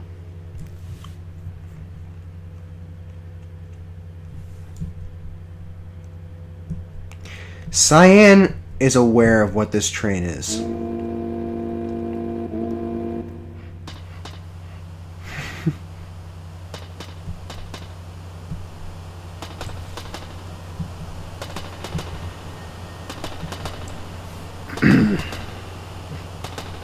It carries the deceased to the land of the dead. Now, is this a literal train? Does it actually exist? And why is it a train? I've heard people say that the train that takes people to the afterlife is effectively like I believe it's Greek mythology, where there's a ferry and then you pay a toll and then you are taken to the afterlife. And that it used to be a ferry, and then it constantly updated in order to match the current technology of that generation, so that the people on board it could feel more like home. Because effectively what you're doing is you're putting them at ease, you're giving them peace of mind, and a beautiful train that serves you fucking food is a good way to do so. However, I also like to think of it, and I think this is my personal opinion on it, that this is simply a physical manifestation of Cyan's psyche. I'm not saying that this isn't here or that this isn't happening. I'm saying that the train does not exist anywhere whatsoever until right now. This train is both literally and figuratively a vehicle to transport Cyan from the state of denial and anger to acceptance.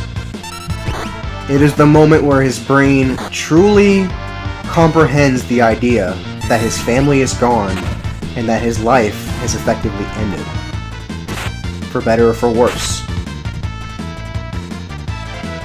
And what I mean by for better or for worse is it doesn't have any implications about whether or not he should live or die. Like, oh, your life is over, so you should just end it all, or oh, your life is over, you'll have to get used to it and move on. There aren't any implications either way on that matter. Cyan is left on his own to figure it out. So, one strong piece of evidence I have for the fact that this is purely a physical manifestation of Cyan's mind is the fact that when you go to Doma in the World of Ruin to battle Cyan's inner demon, literally, you see this sequence, you see the Phantom Train, and you don't see it anywhere else. And I believe that the Phantom Train is Cyan's way of piecing together the details, because that's what happens when you're traumatized. Your brain kind of tries to piece things together and show you things that aren't necessarily there, so that you can cope with what is actually happening.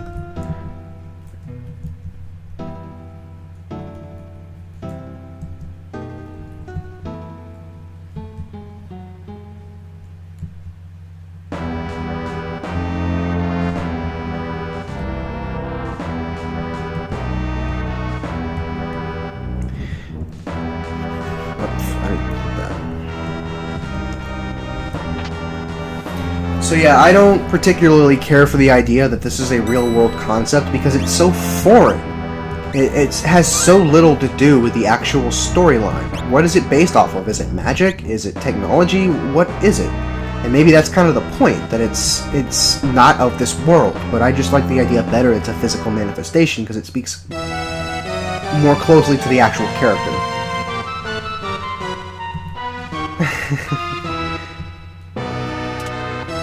Fuck it.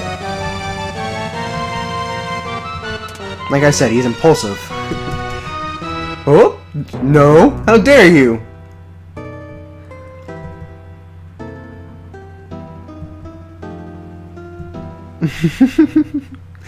That's another thing I really like about this game, is that you don't have to go here, but what were you rewarded for by going this way? You were not supposed to go this direction. Now, there was no indication you were supposed to go left, but by choosing to go right, which takes you nowhere, you get a tent, a save point, information about the train, a nice little witty comment over here, information about the train in general, and this cute little scene that's fucking hilarious. Oh, and guess what? Granted, you could do this anywhere else. You get to recruit a ghost. And there's something else back here. You recruit a ghost. How fucking cool is that? When I saw this, I lost my shit. Look, the title even says Ghost. You know that's great. Woolsey hack, I love you. Oh, wait.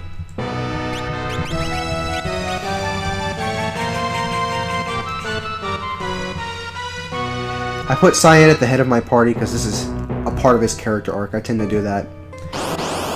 I'm not going to talk to any ghosts because I don't feel like memorizing which ones do what.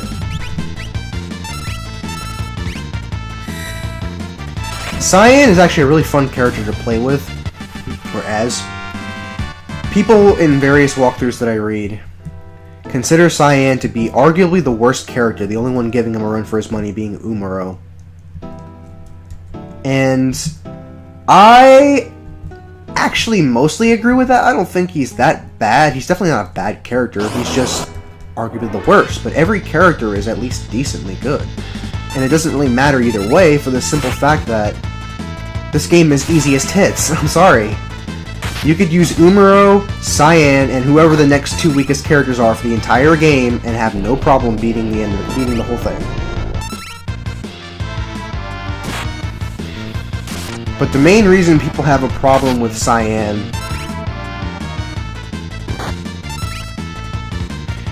are, one, his magic stat is extremely low, and two, his speed stat is extremely low, and three, his Bushido, or his Sortek, if you will, it's still the active time battle system for the enemies, it's still going. So he's just letting himself get wailed on while he's using techniques that aren't even that useful. They're still useful. They're stronger than his regular attack. They're for the most part, as powerful as some of the blitzes. Oh, this thing is a pain in the ass. Here we go. Honestly, Cyan is fun to use because oh my god, I'm totally using it anyway. I'm going to use it just for a demonstration, even though you already know what's going to happen.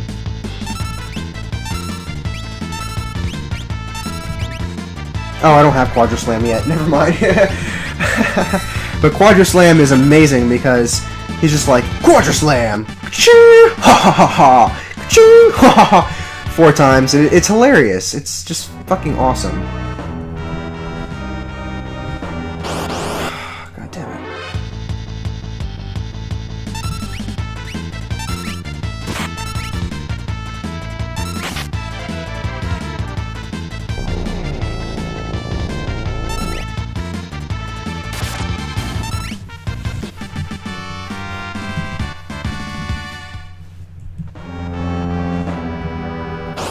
Oh my goodness. Oh, whatever, I need the experience, I guess.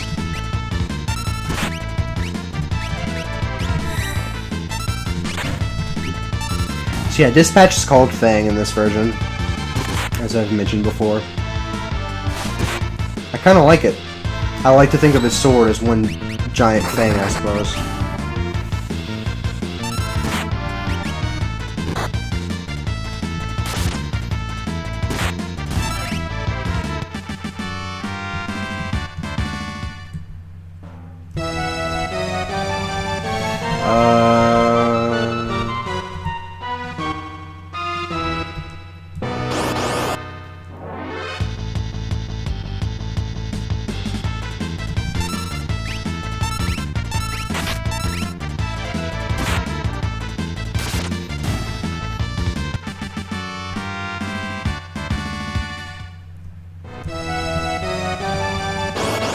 Jesus Christ, that was a random battle before? Oh yeah, duh, Ghost. Why can't my Ghost look like that? Probably because we're player characters.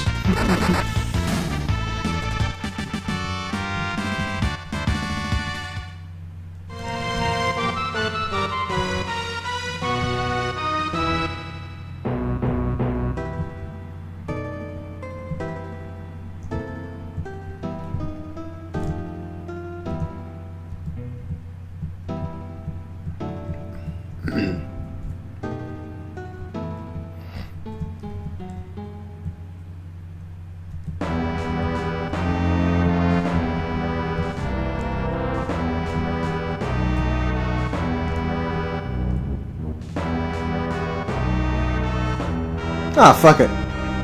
We'll just jump.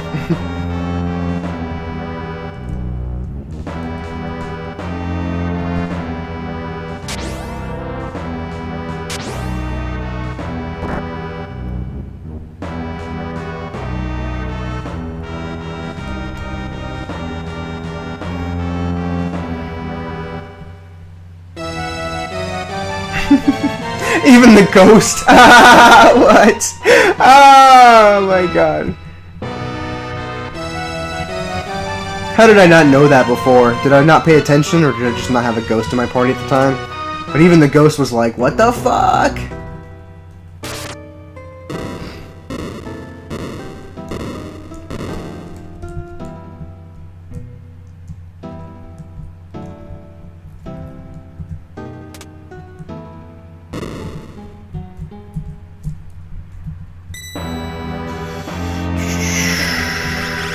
Glad I'm just there.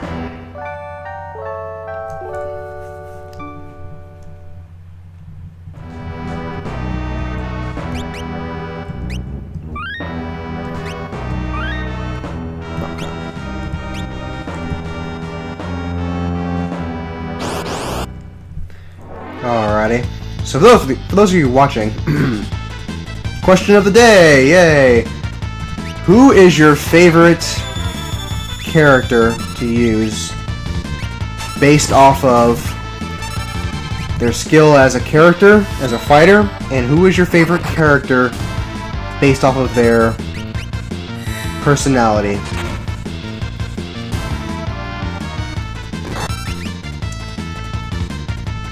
Now, in case of character,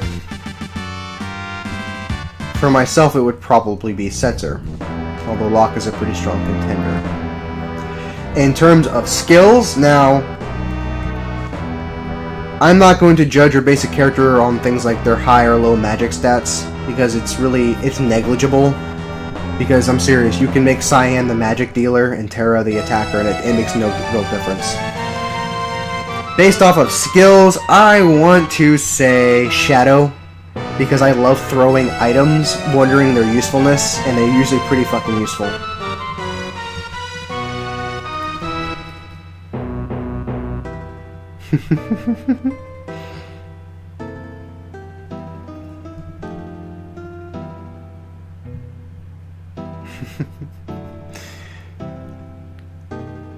Yeah, impulsive. If it comes to his mind, he will do it instantly.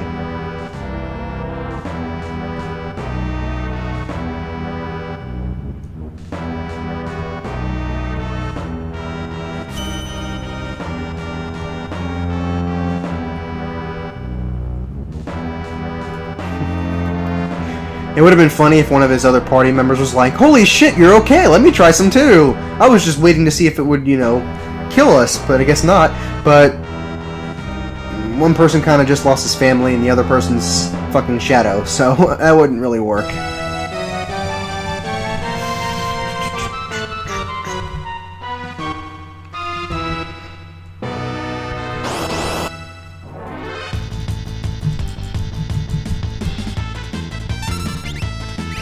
Oh shit, I should have saved that. Well, whatever, doesn't matter. The train isn't exactly difficult.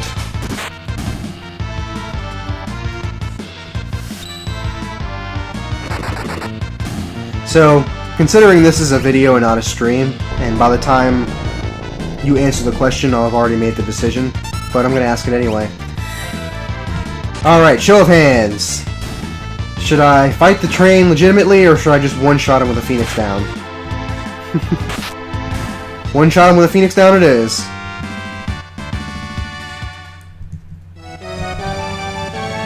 I'm sorry, I would love to give the train due credit and treat him as a legitimate boss, but for all I know, he's just a figment of Cyan's imagination, so I'm not even gonna entertain that idea. Stop where you are!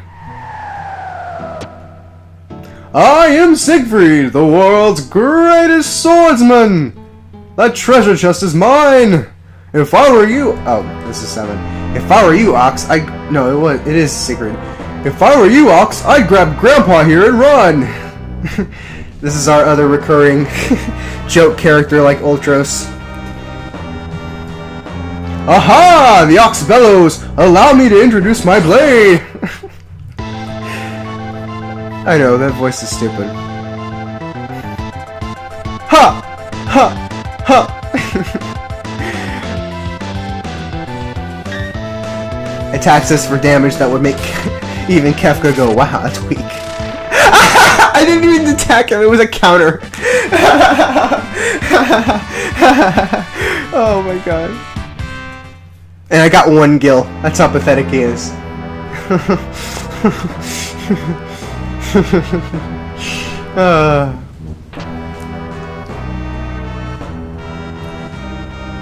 Ta-ta, cretins! Yeah, there's no real explanation as far as I can understand where Siegfried comes from, who he is, what he's doing. He kind of just shows up. And to make matters worse, there's another Siegfried in the World of Ruin who's like, "There's a Siegfried pretending to be me." And I'm like, okay, so assuming you're telling the truth, you're the real one. So what about the other 2 Siegfrieds I saw? Are they the fake one, or is that you? I just think it's hilarious he bothers to tell us there's a fake one of him when we don't even understand anything about the real one. And we barely care. Can you at least kill the ghost?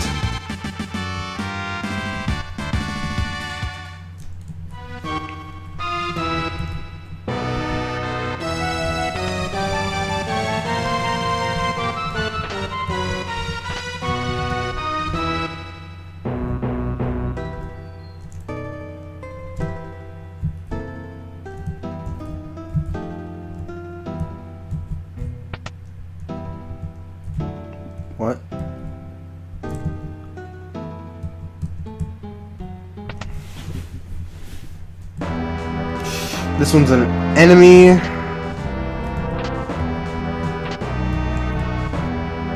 Ha, I liked how they just gave us Phoenix Downs.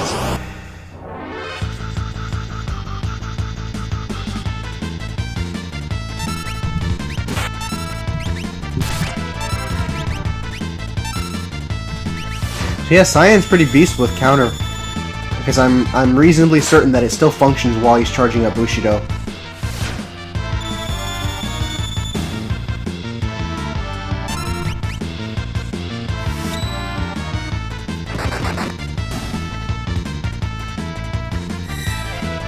I wonder if a hack exists where the characters are rebalanced. I'm pretty sure there is. I think Brave New World does that. The Brave New World hack. I'll have to check that out.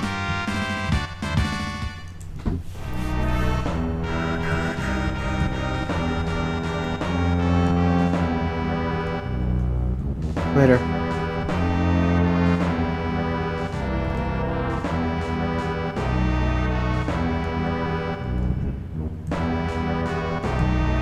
It was useless, for the most part.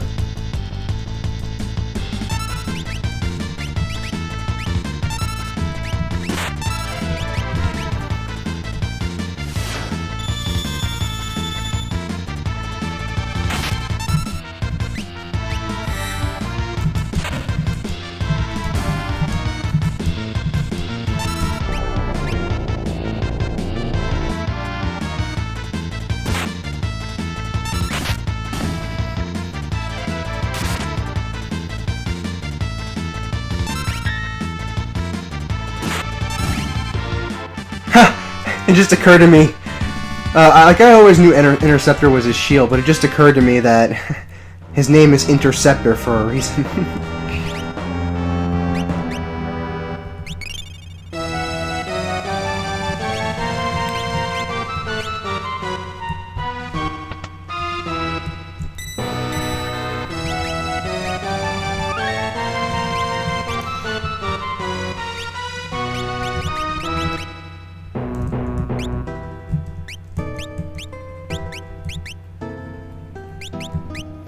Okay. Which move is X on my thing? So it's either Z, V down up, or V, Z down up.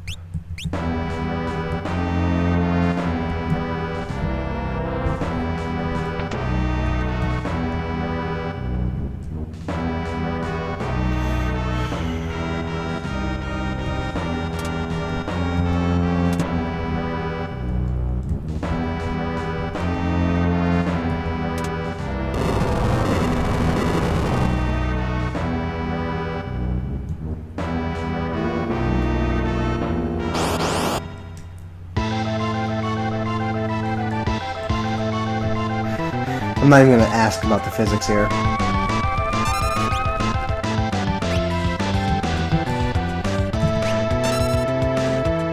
There we go! Suplex! Just for you. Bye.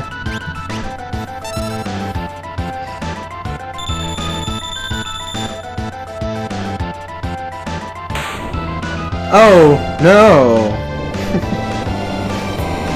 Seriously, when will they stop this fucking tradition?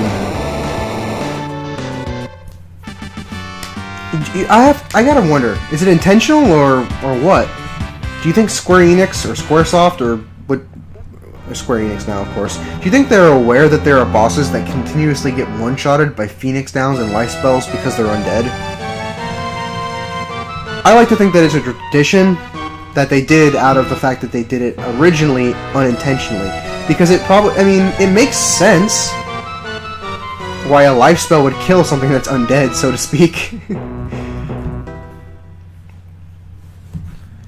Crazy shit. But seriously, it really diminishes the value of the bosses. You kind of forget.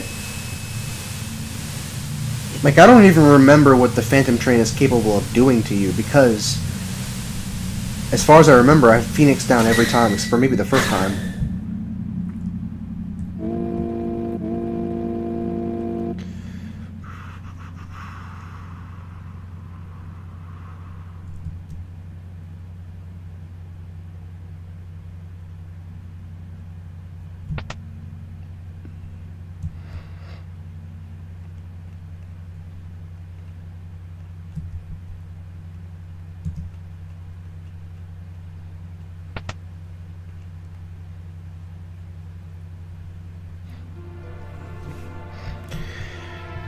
And here he sees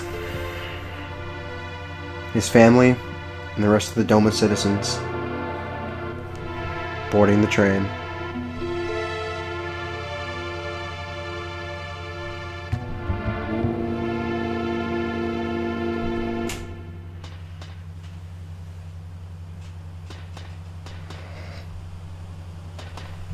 And he wants to save them, but he can't. He can't even go with them.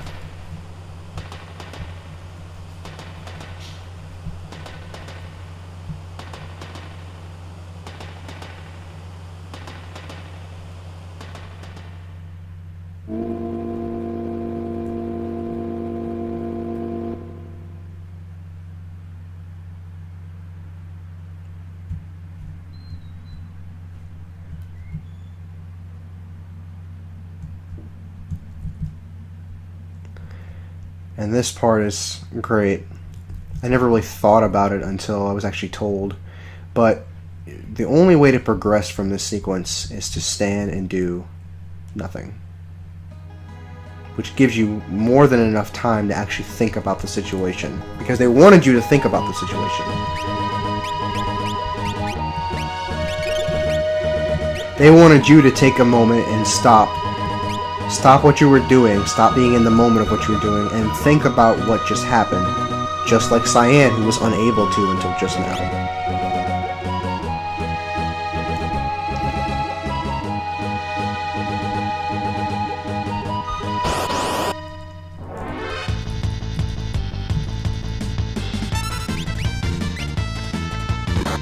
I think I messed that up. Nope, I didn't.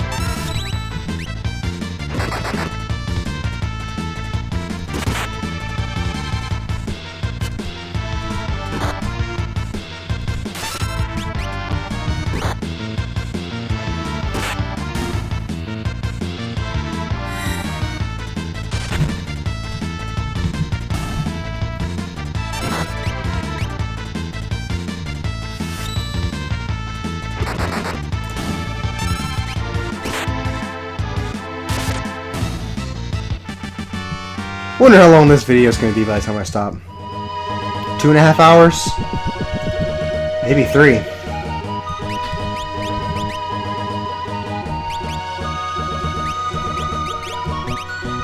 It feels getting closer to 3. And if it's not, it will be by the time I finish.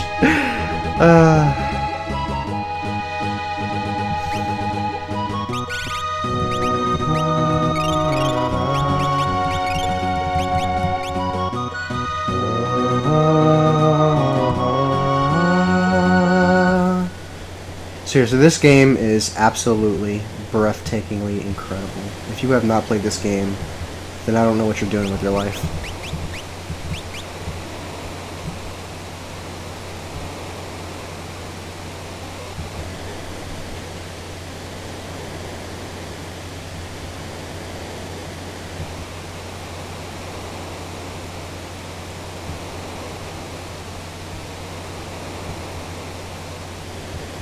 Later. Shadow! Thanks for your help. Let's join ranks again sometime.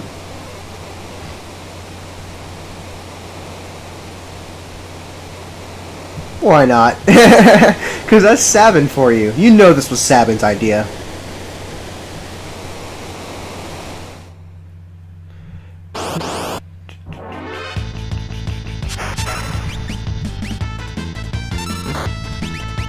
Now I've got this little section.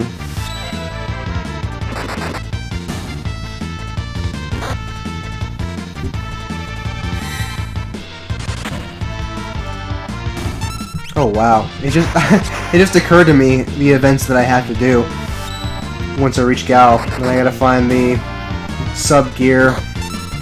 Then I gotta go through that whole sequence where you're underwater. This is incredibly long.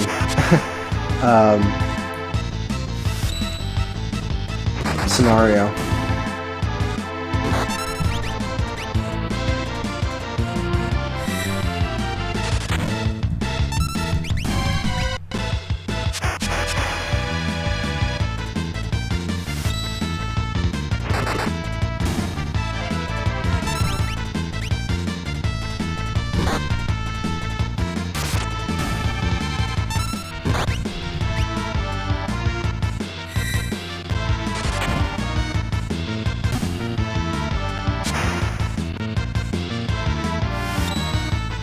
super fish. Oh, you're a dead man.